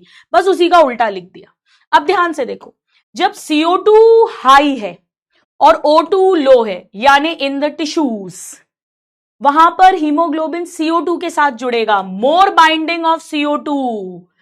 जबकि जहां CO2 लो है और O2 हाई है, ऐसा लंग्स एल्विलाई पर होता है, वहां पर हीमोग्लोबिन CO2 को धोखा देगा, धक्का देगा, dissociation of CO2 from carb amino haemoglobin takes place. यानी जो CO2 बाइंड हुई थी with the haemoglobin from the tissues, अब वो टूट गई, अलग कर दी, and it is delivered at the alveoli. हर 100 ml blood 4 ml total deliver करता है to the alveoli. RBC contains a very high concentration of enzyme carbonic anhydrase and minute quantities of this enzyme is present in plasma too। ये enzyme इस reaction को catalyse करता है in both direction, यानी CO2 plus water से H2CO3, उससे H ion bicarbonates, ये होगा टिश्यूज पर, और वापस उल्टी गंगा बहेगी लंग्स के लेवल पर। सारा कुछ आरबीसी के अंदर होगा और सब दोनों डायरेक्शंस में कार्बोनिक एनहाइड्रेस का रोल होगा। नाउ टिश्यू पर PCO2 हाई है, क्यों? क्योंकि कैटाबॉलिज्म हो रहा है, ग्लूकोज ब्रेक डाउन हो रहा है, CO2 प्रोड्यूस हो रही है। ये CO2 इनटू ब्लड आएगी, आरबीसी एंड प्लाज्मा। प्लाज्मा में 7% डिसॉल्व होगी, 23% आरबीसी के हीमोग्लोबिन के साथ जुड़ेगी और 70% आरबीसी के अंदर बाइकार्बोनेट और H आयंस फाइनली बना देगी। जबकि एल्विलाई की तरफ अगर बात करें, जहां CO2 लो है, तो यही रिएक्शन ऑपोजिट डायरेक्शन में होगी, यानी बाइकार्बोनेट प्लस H आयन से H2CO3 और फाइनली H2O एंड CO2 बन जाएगा। यानी जो CO2 ट्रैप करी थी as bicarbonate at tissue level, sodium bicarbonate, potassium bicarbonate, इनके अंदर जो 70% CO2 को ट्रैप किया था, वो ट्रांसपोर्ट हो रही है फाइनली टू द एल्व्यूलाई, और वो CO2 को भी हम रिलीज आउट कर देंगे। 100 ml deoxygenated blood total 4 ml CO2 alveoli को डिलीवर करता है। एक एक वर्ड समझ में आ रहा है? जरा दिलों की बौछार कर दीजिए।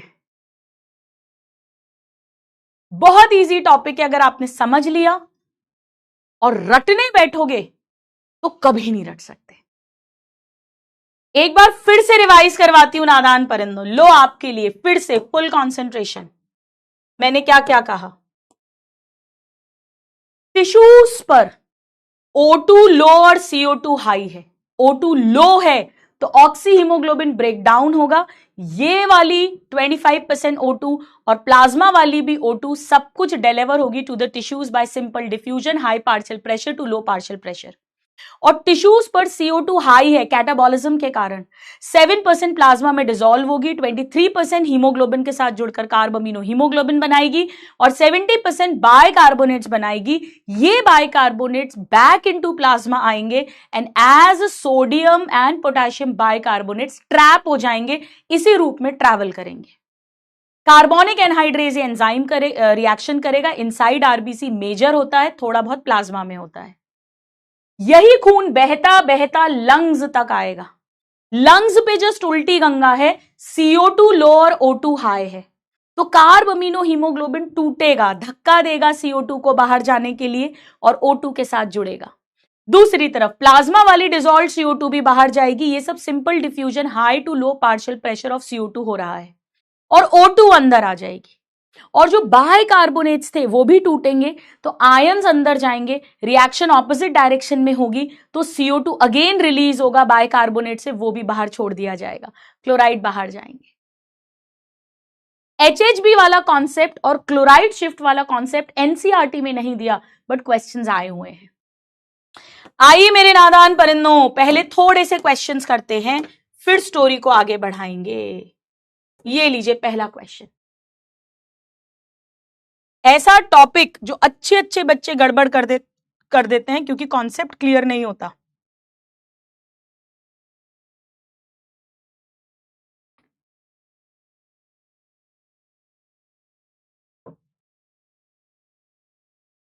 बेटा ये अभी नहीं आएगा, sorry sorry sorry, my mistake. ये करो आप, ये वाला करो, ये आ जाएगा।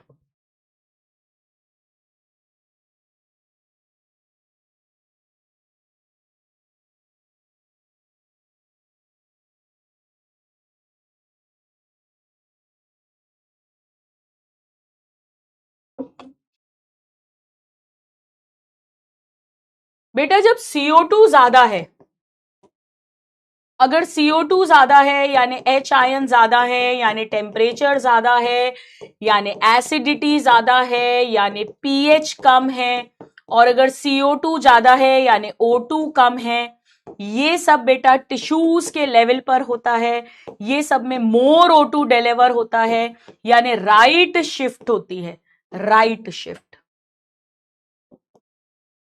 हाँ, आई थिंक वो पुराना क्वेश्चन से शायद आप लोग ने तब तक मार्क कर दिया होगा। कोई बात नहीं, कोई बात नहीं बेटा, इसको अपन नहीं मानते। ये करो आप।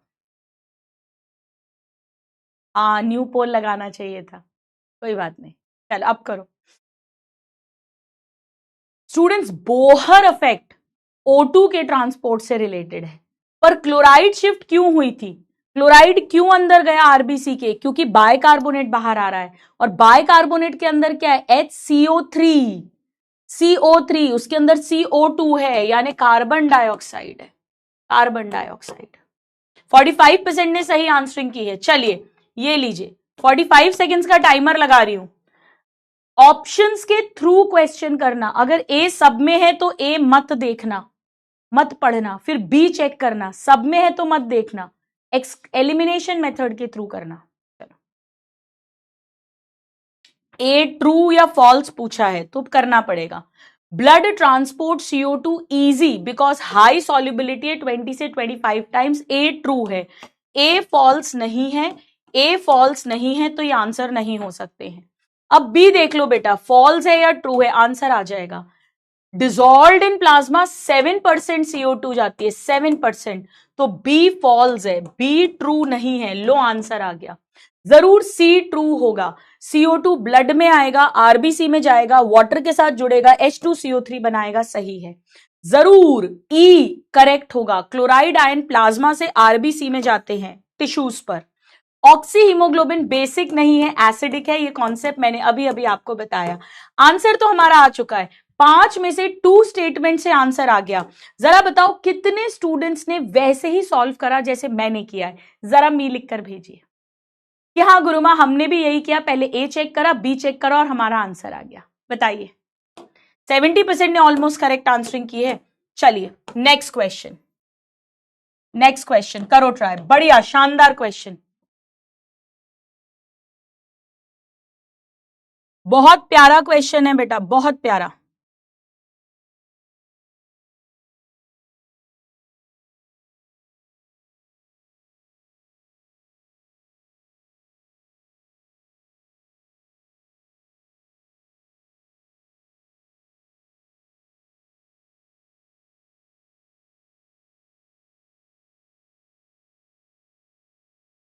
करा है, very good Shubham, very good बेटा। Sheeba, very good. चल, in lungs there is exchange of ion between RBC and plasma. अगर आपको CO2 ब्लड से रिमूव करनी हो, ब्लड से रिमूव करनी हो, यानी कहां भेजना है आपको? CO2 को एल्वियोलाई में भेजना है, यानी लंग के लेवल की बात हो रही है बेटा। लंग्स के लेवल पर जो बाइकार्बोनेट है वो प्लाज्मा के अंदर था, वो वापस आरबीसी के अंदर जाएगा। बाइकार्बोनेट वापस आरबीसी के अंदर जाएगा और क्लोराइड बाहर आएगा, क्लोराइड बाहर आएगा।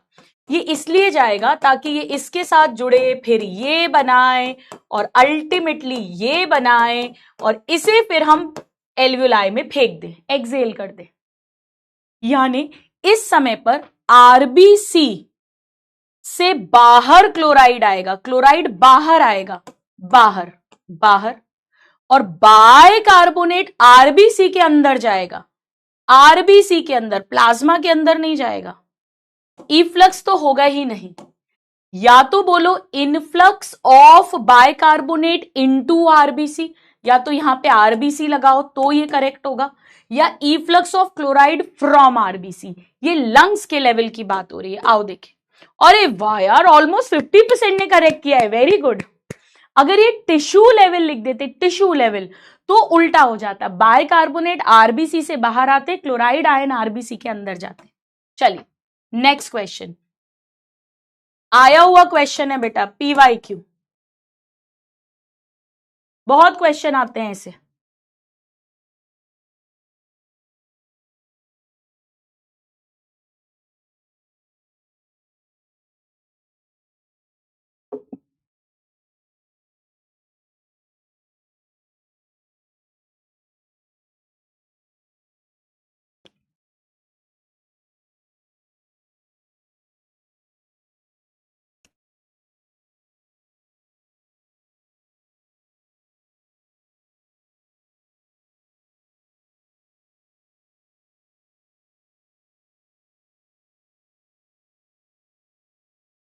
ठीक है, चल, CO2 को टूटना है बेटा, ये तो एल्वियोलाई पे होगा ना। कार्ब अमीनो हीमोग्लोबिन फॉर्म होता है टिश्यूज पर टूटता है एल्वियोलाई पर, ताकि CO2 रिलीज हो, ताकि हम उसे बाहर फेंक सके।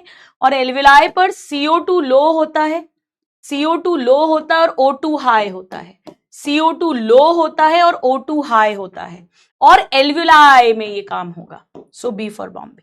वाओ, 85% ने एकदम परफेक्ट आंसरिंग की है, क्या बात है, क्या बात है। चलिए अब आइए नादान परिंदों, एक न्यू पेज या डबल पेज ले लो, डबल पेज, डबल पेज लो बेटा, हेडिंग डालो रेगुलेशन ऑफ ब्रीदिंग। कुछ थोड़ा सा पढ़ाऊंगी केवल आपको, फिर 4x4 टेक्निक करेंगे। आपके बैच में नहीं सिखाई है ना मैंने, यस या नो? यहां पर हमने ब्रीदिंग देख ली, inhalation, exhalation, pulmonary volume capacities, exchange कैसे होता है between blood and alveoli and between blood and tissue, और ट्रांसपोर्ट ऑफ O2 और CO2 को समझ लिया। नहीं सिखाई है? चलो अब हम सीखेंगे कि हमारी रेस्पिरेशन, ब्रीदिंग को रेगुलेट कैसे करते हैं। रेगुलेट मतलब जैसे फैन है, पंखा, पंखे की स्पीड कम करनी है, बढ़ानी है, रेगुलेटर होता है। तो पहले तो ये बताओ कि हमारी नॉर्मल रेस्पिरेटरी रेट कितनी होती है? पढ़ाया था मैंने, रेस्पिरेटरी रेट यानी 1 मिनट में हम कितनी बार सांस लेते हैं। हम पर मिनट 12 से 16 टाइम्स ब्रीदिंग करते हैं, ठीक है बेटा, 12 to 16 टाइम्स पर मिनट। एक बार ब्रीदिंग, एक बार ब्रीदिंग का मतलब है 1 इनहेलेशन 1 एक्सहेलेशन, स्टूडेंट्स एक बात सुनो, लिखना मत। 1 मिनट का मतलब 60 सेकेंड्स। अगर 60 सेकेंड्स में हम 12 बार सांस ले रहे हैं, मैं मिनिमम मान लू, मिनिमम 12 बार, तो हम एक बार एक सांस कितनी देर में ले रहे होंगे बताओ? 5 सेकेंड्स में। हर 5 सेकेंड्स में हम एक बार सांस ले रहे हैं, 5 सेकेंड्स में 1 ब्रीदिंग हो रही है। इस 5 सेकेंड्स में हम ले भी रहे हैं, छोड़ भी रहे हैं, तो एक्चुअली हम 2 सेकेंड्स तक तो सांस अंदर लेते हैं और 3 सेकेंड्स तक छोड़ते हैं। यानी जो हमारा इनहेलेशन होता है वो होता है 2 सेकेंड्स तक, और एक्सहेलेशन जो होता है वो होता है 3 सेकेंड्स तक, यानी टोटल 5 सेकेंड्स फॉर 1 ब्रेथ। एक एवरेज निकाल रहे हैं, एवरेज। एक बार सांस हम 5 सेकेंड्स में लेते हैं, एक बार सांस हम 5 सेकेंड्स में लेते हैं, जिसमें से 2 सेकेंड्स तक हम इनहेल करते हैं और 3 सेकेंड्स तक हम एक्सहेल करते हैं। ठीक है, अब इसे कंट्रोल करने के लिए 2 सिस्टम हैं। एक नर्वस सिस्टम यानी नर्वस कंट्रोल, न्यूरल रेगुलेशन, और एक केमिकल कंट्रोल, केमिकल कंट्रोल। अभी सिखाऊंगी सब केमिकल कंट्रोल। इतना लिखकर इस पूरे पेज को छोड़ दीजिए और एक नया पेज ले लीजिए, एक नया पेज। बेटा क्या आप लोगों को थोड़ा सा आइडिया है कि हमारा जो ब्रेन है इसके 3 पार्ट्स होते हैं? कितने बच्चों को मालूम है? फोर ब्रेन, मिड ब्रेन और हाइंड ब्रेन, पीछे का ब्रेन। हाइंड ब्रेन की अगर मैं बात करूं, हाइंड ब्रेन, तो उसमें एक होता है बेटा पॉन्स, फिर होता है मेड्यूला, और फिर स्पाइनल कॉर्ड शुरू हो जाती है। कितने स्टूडेंट्स को ये आइडिया है कि हाइंड ब्रेन में पॉन्स होता है, पॉन्स वेरुलाe, मेड्यूला होता है, मेड्यूला ऑब्लोंगेटा, यहां तक ब्रेन खत्म हो जाता है। सेरिबेलम साइड में होता है, साइड में, और ये नीचे फिर स्पाइनल कॉर्ड आ जाती है, स्पाइनल कॉर्ड। स्पाइनल कॉर्ड ये ब्रेन का पार्ट नहीं है बेटा, ये सब ब्रेन है। ब्रेन, ब्रेन मतलब नर्वस सिस्टम का ऑर्गन है। इसके अंदर नर्वस टिश्यू है, यानी न्यूरॉन्स है, न्यूरोगिलिया है। तो कुछ ग्रुप ऑफ न्यूरॉन्स होते हैं यहां पे मेड्यूला में, और कुछ ग्रुप ऑफ न्यूरॉन्स होते हैं यहां पॉन्स में। बेटा ये वाले जो मेड्यूला के अंदर है इसे बोलते हैं RRC, यानी रेस्पिरेटरी रिदम सेंटर। मेरी बात ध्यान से सुनना, रेस्पिरेटरी रिदम सेंटर, यानी यही जिम्मेदार है रेस्पिरेशन की रिदम, लय बनाने में, कि हर 5 सेकंड में हम एक बार सांस लेंगे, लेना छोड़ना टोटल, तो 12 बार, 12 से 16 एवरेज हम लेंगे 1 मिनट में। हमारी नॉर्मल रेस्पिरेटरी रेट को ये मेंटेन करेगा। एक्चुअली इसमें भी 2 ग्रुप्स होते हैं, इतना डिटेल अब पूछते नहीं है। कुछ न्यूरॉन्स थोड़ा सा पीछे होते हैं, पीछे, उसे डॉर्सल ग्रुप कह देते हैं, और कुछ न्यूरॉन्स थोड़ा सा आगे की तरफ होते हैं, उसे वेंट्रल ग्रुप कह देते हैं। बेसिकली ये सारा टोटल मिलाकर कहलाता है रेस्पिरेटरी रिदम सेंटर। बेटा होता क्या है, ये वाला जो ग्रुप है, ये वाला, ये करंट भेजता है, इंपल्स भेजता है, सिग्नल भेजता है हमारी डायफ्राम को और एक्सटर्नल इंटरकॉस्टल मसल्स को। ये 2 सेकेंड्स तक उनको सिग्नल भेजेगा। तो जब सिग्नल आएगा तो डायफ्राम और एक्सटर्नल इंटरकॉस्टल मसल कॉन्ट्रैक्ट करेंगी, वॉल्यूम इंक्रीज होगा थोरैक्स का, तो लंग्स का वॉल्यूम भी इंक्रीज होगा, प्रेशर डिक्रीज होगा और हवा अंदर आएगी। और 3 सेकेंड्स के लिए ये सिग्नल स्टॉप कर देती है। जब सिग्नल स्टॉप हो जाता है तो डायफ्राम और एक्सटर्नल इंटरकॉस्टल मसल रिलैक्स होती है, they go back to original position, volume decrease होता है, प्रेशर इंक्रीज होता है, और उस समय पर हमारी सांस बाहर जाती है। फिर 2 सेकेंड सिग्नल भेजेंगी, कॉन्ट्रैक्शन होगा, इनहेलेशन होगा, फिर 3 सेकेंड स्टॉप करेंगी, रिलैक्सेशन होगा, एक्सहेलेशन होगा, और ये लय, ये रिदम चलती रहती है।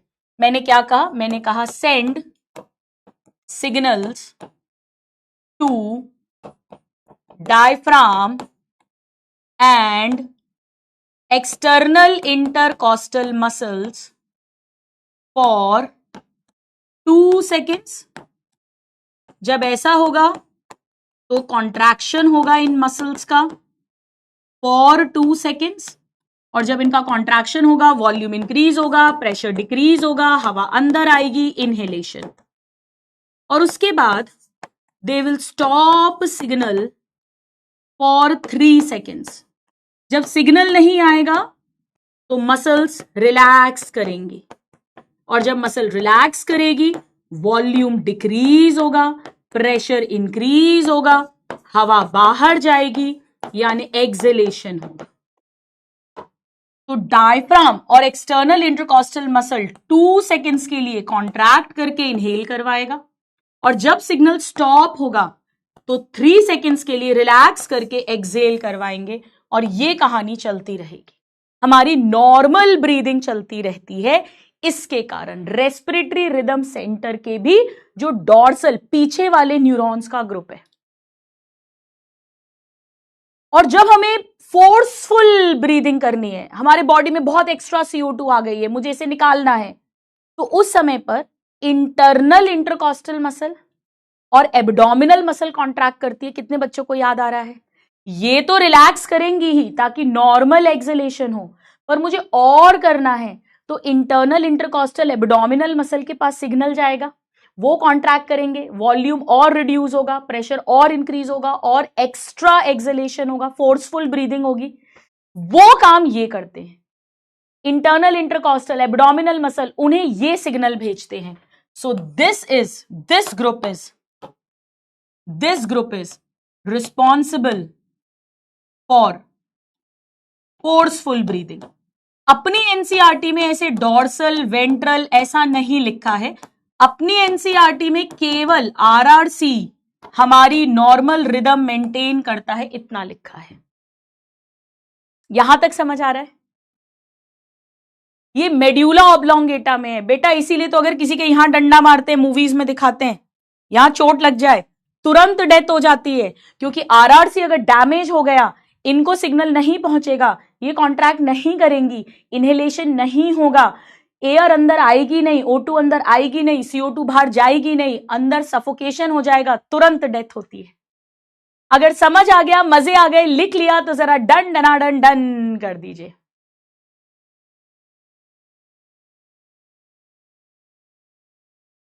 Quickly everyone.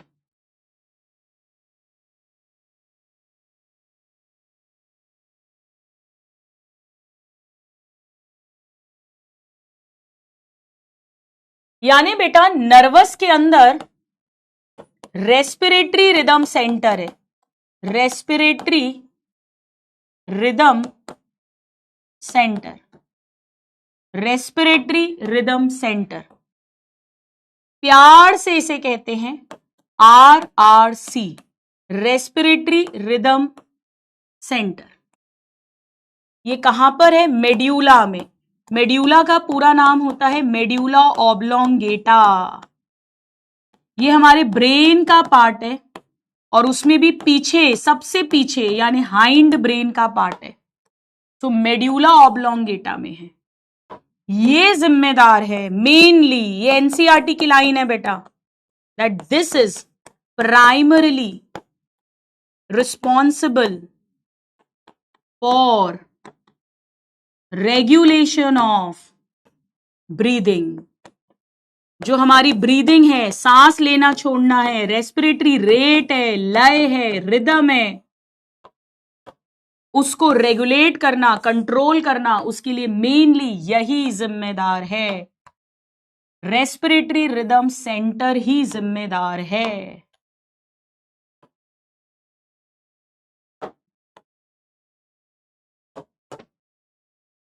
लिख लीजिए बेटा, लिख लीजिए।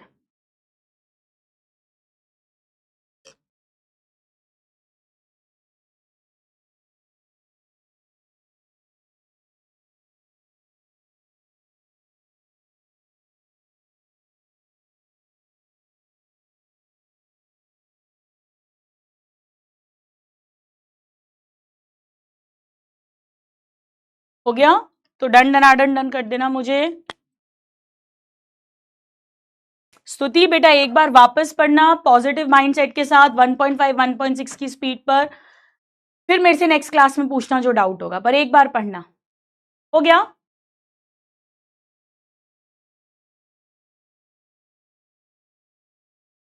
सादिया का बर्थडे है आज। God bless you Sadia, wish you a very very happy birthday my dear. खूब खुश रहो, खूब मस्त रहो, खूब ईश्वर की कृपा बनी रहे, आपको सही रास्ता दिखाएं। और आज का दिन ज्यादा वेस्ट मत करना। मुझे पता है हैप्पी बर्थडे, बट अगला बर्थडे अपन मेडिकल कॉलेज में बनाएंगे, तो थोड़ा 1 घंटे सेलिब्रेट कर लेना, बट क्लासेस कंप्लीट जरूर करना, ठीक है? चलिए अब मेरी बात ध्यान से सुनो। यहां पॉन्स के अंदर भी कुछ ग्रुप ऑफ न्यूरॉन्स हैं, उसे कहते हैं न्यूमोटैक्सिक सेंटर। Pneumotaxic centre.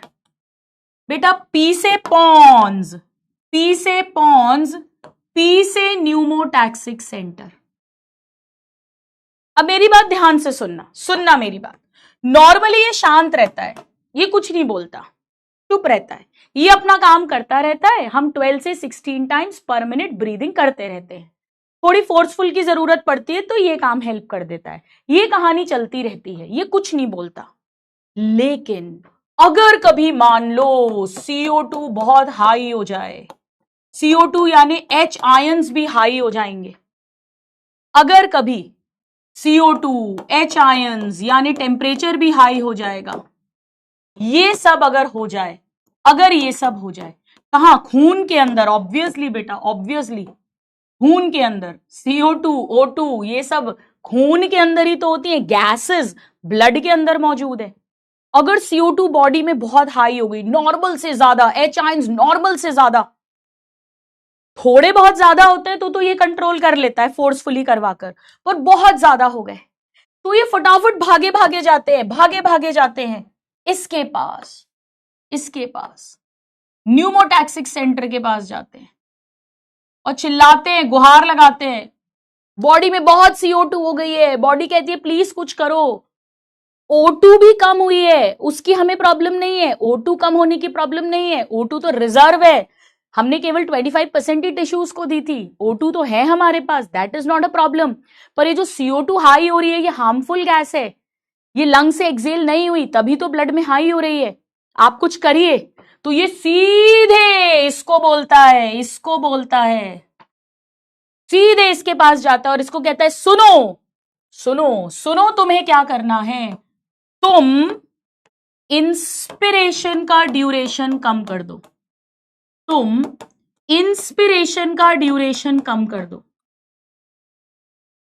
इसे कहते हैं तुम इंस्पिरेशन स्विच ऑफ कर दो, पूरी तरह ऑफ नहीं, ड्यूरेशन कम कर दो, ड्यूरेशन तुम कम कर दो। अब इसका क्या मतलब है समझना, बहुत आसान है, वेरी इजी। सुनना, अभी तक 2 सेकेंड्स के लिए इनहेलेशन और 3 सेकेंड्स के लिए एक्सहेलेशन हो रहा था, यानी टोटल 5 सेकेंड्स में हम एक बार सांस ले रहे थे, तो हम 12 से 16 बार हमारी रेस्पिरेटरी रेट थी। अब मान लो इसने कहा कि तुम इसे कम कर दो, तुम 1 सेकेंड के लिए ही इनहेल करवाओ, 1 सेकेंड के लिए ही diaphragm external intercostal muscle contract करेंगे, इनहेलेशन होगा।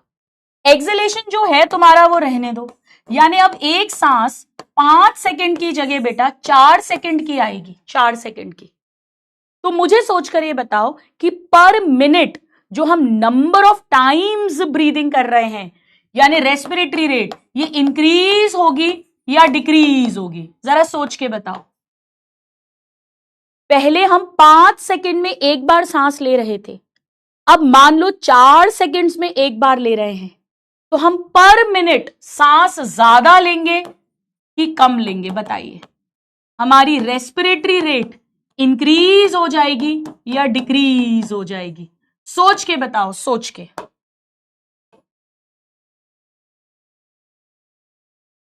यस, मतलब हम जल्दी जल्दी सांस लेंगे, फास्टर। और बेटा ये गहरी गहरी सांस भी दिलवाता है, फास्टर एंड डीपर ब्रीदिंग। ऐसा क्यों किया जा रहा है? ताकि जो एक्स्ट्रा CO2 है उसे फ्लश आउट कर सके, उसे एक्सेल आउट कर सके। पहले हम 1 मिनट में 12 बार अगर ब्रीदिंग कर रहे थे, यानी 12 बार एक्सहेलेशन कर रहे थे, अब हम 1 मिनट में मान लो 18 टाइम्स ब्रीदिंग कर रहे हैं, तो 18 टाइम्स एक्सेल भी कर रहे हैं, तो जो एक्स्ट्रा CO2 है उसे फ्लश आउट कर सके, एक्सेल आउट कर सके, तो हमारी ब्रीदिंग हो जाती है फास्टर एंड डीपर।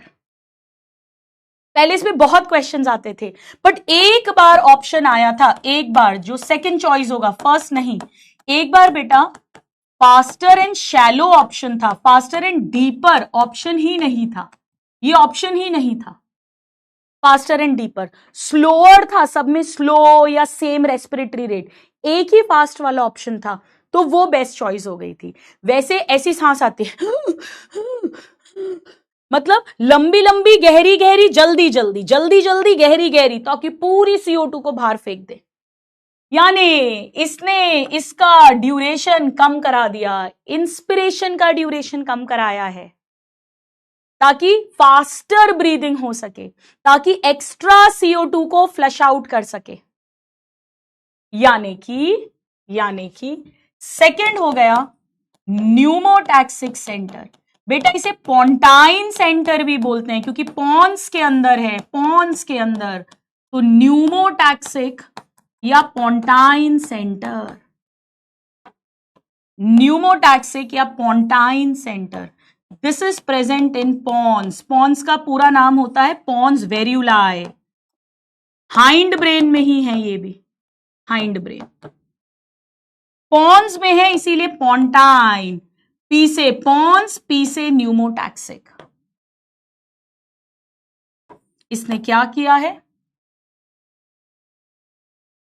इसने 2-3 लाइन छोड़कर लिख रही हूं, decrease duration of inspiration.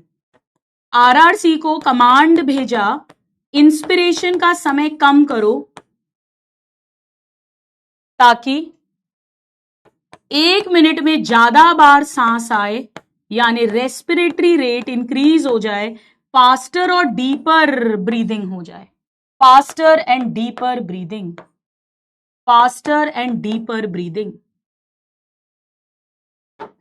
Inspiration का ड्यूरेशन कम किया है और रेस्पिरेटरी रेट को इंक्रीज किया है। बेटा क्या मैं ये बोल सकती हूं इसने RRC की फंक्शनिंग को मॉडरेट कर दिया? यस या नो बताइए, क्या मैं ये बोल सकती हूं दैट इट मॉडरेट्स, NCERT की line, it moderates function of respiratory rhythm centre, it moderates function of respiratory rhythm center। NCERT की लाइन है, it moderates। NCERT में ये भी दिया है, ड्यूरेशन ऑफ इंस्पिरेशन कम होगा, रेस्पिरेटरी रेट बढ़ जाएगी। एक आखिरी लाइन के साथ इसको कंप्लीट करती हूं। कुछ साइंटिस्ट मानते हैं कि पॉन्स में एक ही ऐसा ग्रुप ऑफ न्यूरॉन्स है जो ये काम करता है, पर पहले इस पे बहुत क्वेश्चन आता था। कुछ साइंटिस्ट मानते हैं कि पॉन्स के अंदर ऐसे 2 ग्रुप ऑफ न्यूरॉन्स हैं, काम सेम है, तरीका सेम है, सब कुछ सेम है, दोनों जब CO2 हाई होगा तब काम करेंगे, RRC को कमांड देंगे, ड्यूरेशन ऑफ इंस्पिरेशन कम होगी, ब्रीदिंग फास्टर एंड डीपर होगी, एक्स्ट्रा CO2 एक्सेल आउट हो जाए, पर 2 ग्रुप्स हैं। अपनी NCERT में एक ही लिखा है, अब मैं यहां लिखती हूं ऑल्सो क्या बोलते हैं, एपन्यूस्टिक सेंटर, एपन्यूस्टिक सेंटर, ये भी पॉन्स में ही है बेटा, पोंटाइन है, पॉन्स में ही है। कुछ साइंटिस्ट मानते हैं कि एक न्यूमोटैक्सिक ग्रुप ऑफ न्यूरॉन्स है और एक एपन्यूस्टिक ग्रुप ऑफ न्यूरॉन्स है। अपनी NCERT में एक ही दिया है, बट इस पर पहले क्वेश्चंस आते थे, इसीलिए मैंने यहां पर इसे लिख दिया है।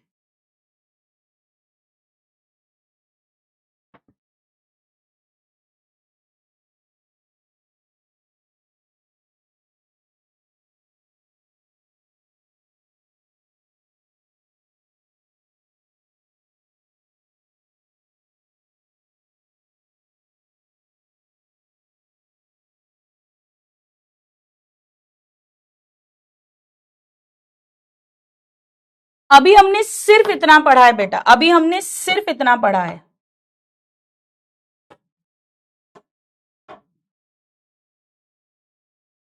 अभी हमने सिर्फ इतना पढ़ा है।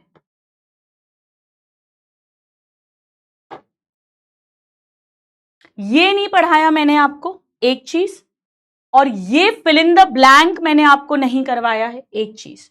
दो चीज, एक छोटी सी बात लिखकर मैं 4x4 टेक्निक करवाती हूं। बेटा एनी आइडिया कि हमारी ब्रीदिंग एब्डोमिनल होती है या थोरैसिक होती है? Any idea? पहले तो आपको यह पता होना चाहिए कि गुरुमा ये एब्डोमिनल ब्रीदिंग और थोरैसिक ब्रीदिंग का मतलब क्या है, तभी तो मैं बता पाऊंगा।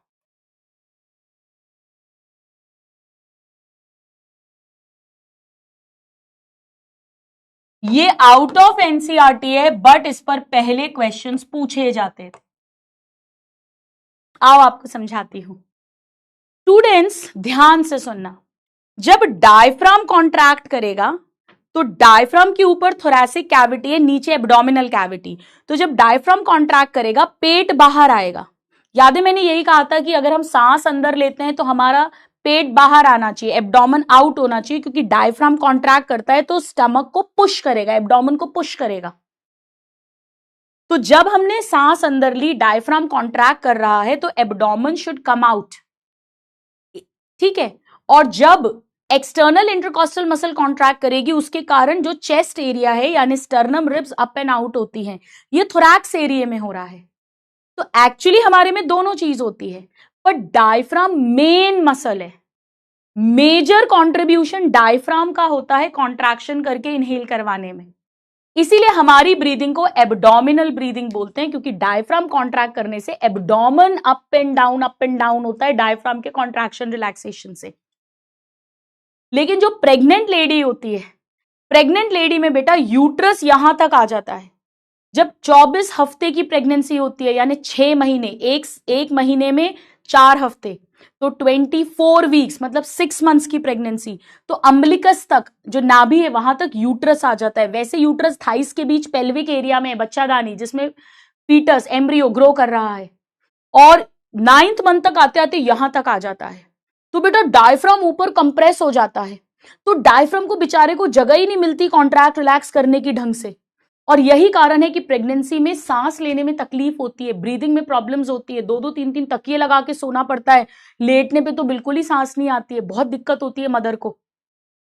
स्टमक भी कंप्रेस हो जाता है, डाइजेशन नहीं होता है, एसिडिटी होने लगती है। ये सब प्रेगनेंसी रिलेटेड प्रॉब्लम्स होती हैं, कॉम्प्लिकेशंस होते हैं। तो उस समय पर डायफ्राम को इनफ स्पेस नहीं मिलता, क्योंकि यूट्रस आ गया इतना बड़ा पूरा, जिसके अंदर 2-2.5 kgs का बेबी है, 2 किलो 1.5 किलो का बच्चा है। तो उस समय पे एक्सटर्नल वाली जो थोरैसिक लेवल पर कॉन्ट्रैक्ट करके वॉल्यूम बढ़ा रही है, उसके भरोसे ब्रीदिंग चलती है। इसीलिए सांस लेने में दिक्कत भी होती है, तब थोरैसिक ब्रीदिंग होती है। ठीक है, Thank you, Drishti. Shout out to my goated mom. God bless you, my dear. Yes, shout out to all the goated moms. It's a nature's way.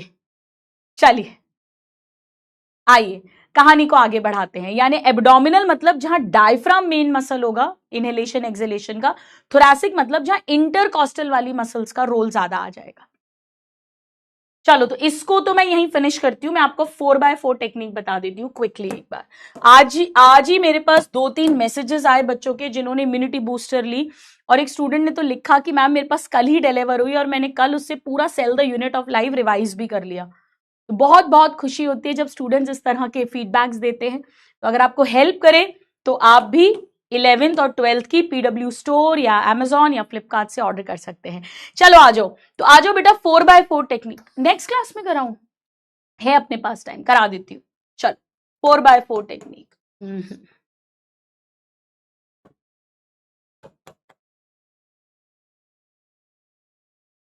Students ये एक ब्रीदिंग टेक्निक है, और अगर हमारी ब्रीदिंग रेगुलर हो जाए तो हमारे थॉट्स रेगुलर हो सकते हैं।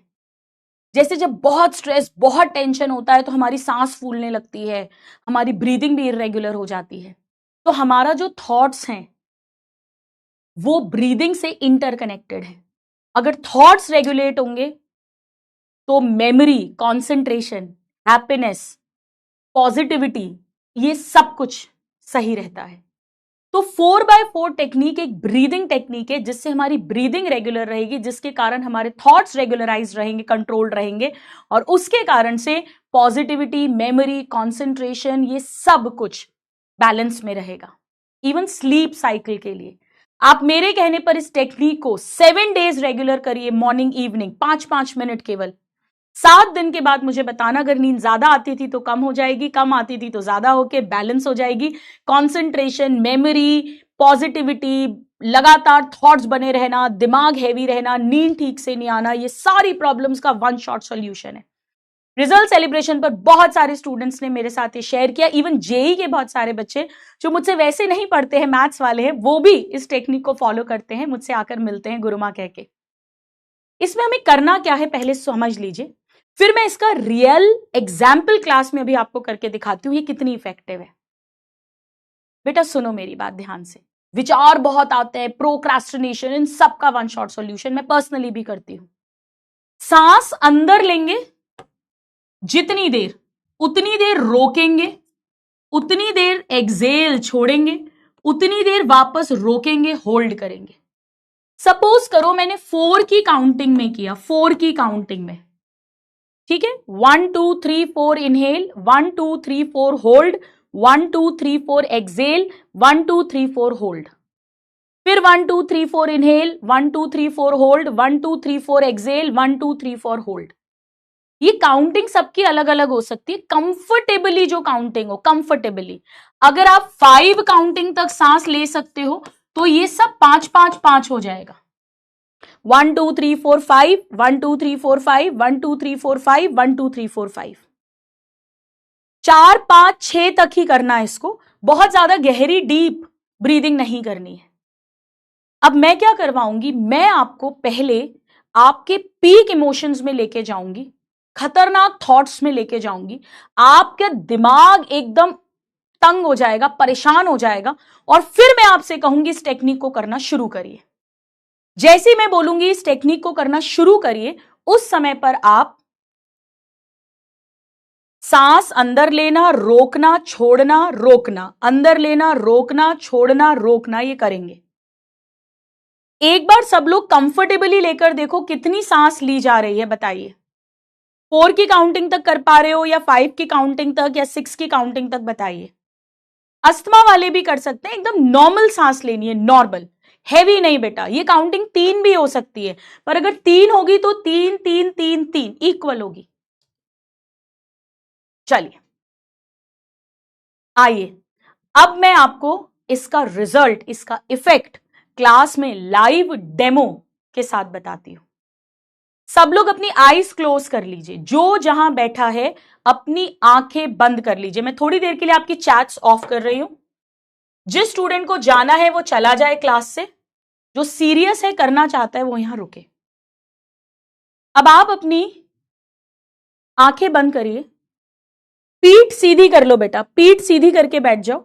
जब आप इसे बाद में घर पे करेंगे, अगर आपको बैक में कुछ प्रॉब्लम है तो आप पिलो लगा सकते हो पीछे, आप चेयर पे बैठ के कर सकते हो, पीछे कुशन लगा के। जरूरी नहीं आप जमीन पे बैठ के करें या आलती पालती मार के करें, आप आराम से चेयर पे बैठ सकते हैं, पीछे पिलो लगा सकते हैं, कोई प्रॉब्लम नहीं है। बैक स्ट्रेट होनी चाहिए, आईज क्लोज होनी चाहिए, एकदम रिलैक्स बैठ जाओ। अब आप अपनी लाइफ का कोई एक ऐसा एपिसोड याद करिए जब आपको बहुत इंसल्ट हुई हो, बहुत दुख हुआ हो, बहुत गुस्सा आया हो। कोई ऐसा एपिसोड, वो किसी बहुत क्लोज्ड वन की डेथ हो सकती है, वो कोई इंसल्ट हो सकती है अपनी या किसी अपने की, कोई ताना हो सकता है, कोई भी ऐसा जीवन का एपिसोड जिसे आज भी सोचकर या तो भयंकर दुख आता है या बहुत ज्यादा गुस्सा आता है, उसे आंख बंद करके, बैक स्ट्रेट करके याद करिए।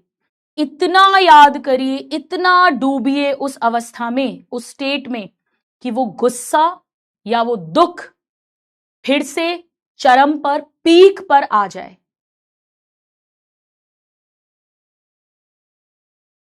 करिए।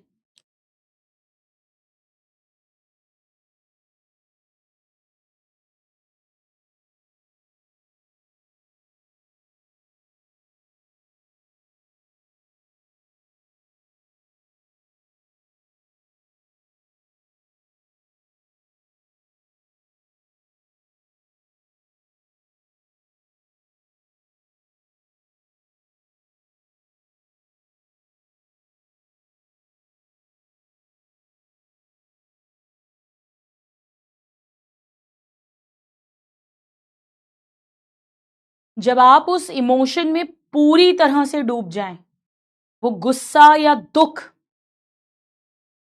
पीक पे वापस आपके अंदर आ जाए, ठीक उसी टाइम पर आप 4x4 करना स्टार्ट कर दीजिए। यानी एक 4 या 5 जो भी आपने डिसाइड किया उस काउंटिंग तक इनहेल, होल्ड, एक्सेल, होल्ड, और ये आप करते रहिए।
फोर बाय फोर रेगुलर करिए।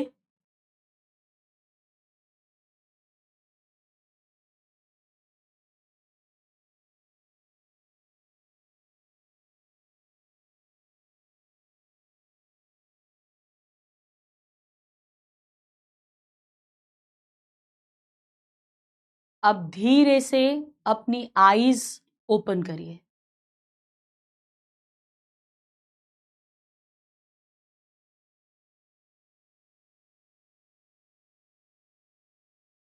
और अब बताइए, क्या वो गुस्सा, वो दुख कम हो गया या गया?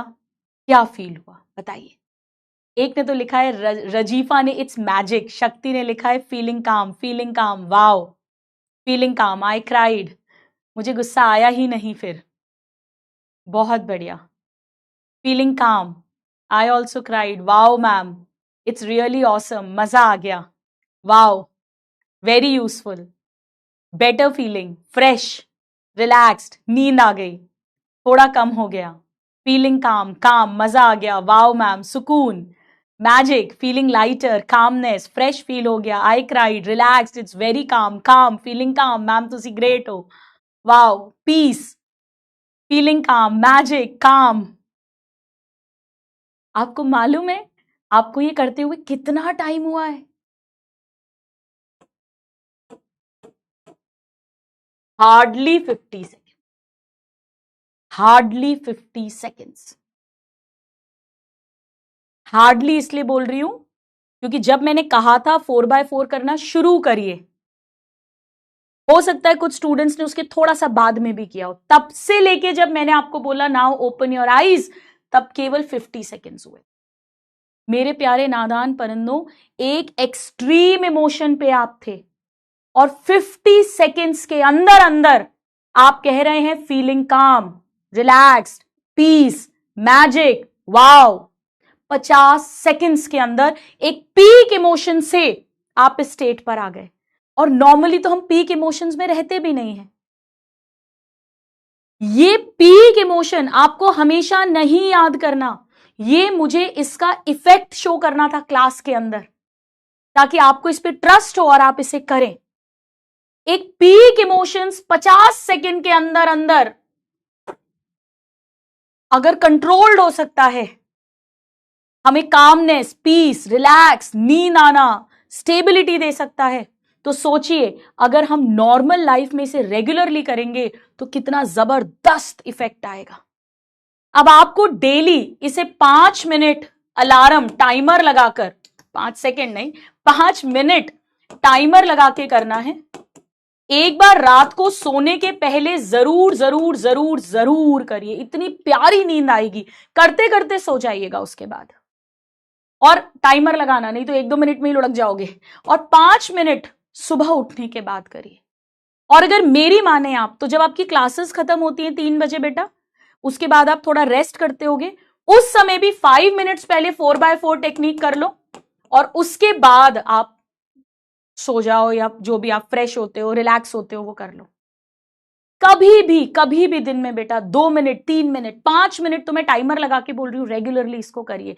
उस समय पर आपको कोई गुस्से वाली बात, दुख वाली बात याद नहीं करनी। आप नॉर्मल रहिए, बस जहां है वहीं पर अपनी आईज क्लोज करी, पीठ सीधी करी और स्टार्ट कर दिया।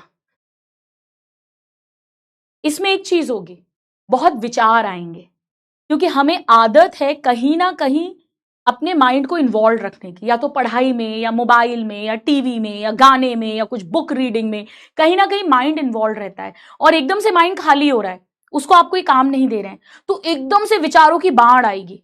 आपको कुछ कुछ पुराना याद आने लगेगा, कुछ कल की बात, कुछ परसों की बात, कुछ फ्यूचर के डर, ये सब विचार आएंगे। आने दो, उसको कंट्रोल नहीं करना। We are not the controller. विचारों को आने दो, थॉट्स को आने दो। आप तो अपनी ब्रीदिंग पे कॉन्सेंट्रेट करते रहो, ब्रीदिंग पे कॉन्सेंट्रेट करते रहो।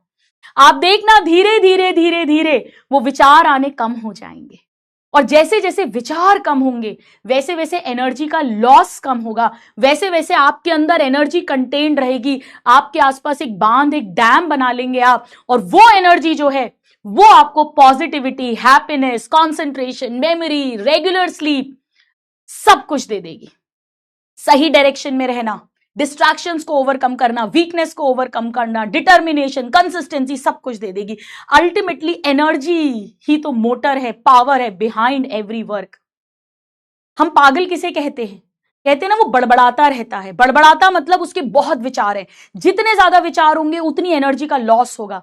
टीपीएस बोलते हैं, थॉट्स पर सेकेंड। जितने ज्यादा आपके थॉट्स होंगे 1 सेकेंड में, उतना ज्यादा उस इंसान की एनर्जी लॉस हो रही है, उतना उसकी एनर्जी ड्रेन्ड हो रही है, उतनी एनर्जी उसके अंदर कम है, और उतना वो थकेगा, हारेगा, परेशान रहेगा। तो मेरे कहने पर इसको रेगुलरली करिए, एटलीस्ट 3 टाइम्स। एक सुबह उठने के बाद, एक जब आपकी क्लासेस 3 o'clock पे ओवर होती हैं तब, और एक रात को सोने के पहले। और बीच में भी कभी आपको लगता है पढ़ते पढ़ते 2 मिनट का मोबाइल में टाइमर लगाया और 4x4 कर ली। इसे करना, वो जो पॉज लेते हैं वो भी बड़ा इंपॉर्टेंट है। यहीं पर सारी एनर्जी गेन होती है। इस कहानी को आगे बढ़ाएंगे, इस चैप्टर को आगे बढ़ाएंगे नेक्स्ट क्लास में। आई होप आप लोगों को मजे आए हैं। अभी क्लास एंड होने के बाद फिर से करना इसे 5 मिनट टाइमर लगा के, आराम से। पहले अपना बुक्स सेटल होके, मुंह धो के भी बैठ सकते हो। लाइब्रेरी में हो तो लाइब्रेरी में भी कर सकते हो, कोई दिक्कत नहीं है। औरों को भी बताओ, सब करो। जितना बांटोगे उतना पुण्य मिलेगा।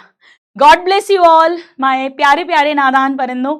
अब हम मिलेंगे नेक्स्ट वीक वेडनेसडे को, जहां पर हम इस चैप्टर को कंप्लीट करेंगे। संडे को बिल्कुल बिल्कुल वेस्ट मत करना, और इसको रेगुलरली करना। और मैं आपसे पूछूंगी नेक्स्ट वेडनेसडे को कि अब कैसा लग रहा है। गाना कौन सा सुना दूं?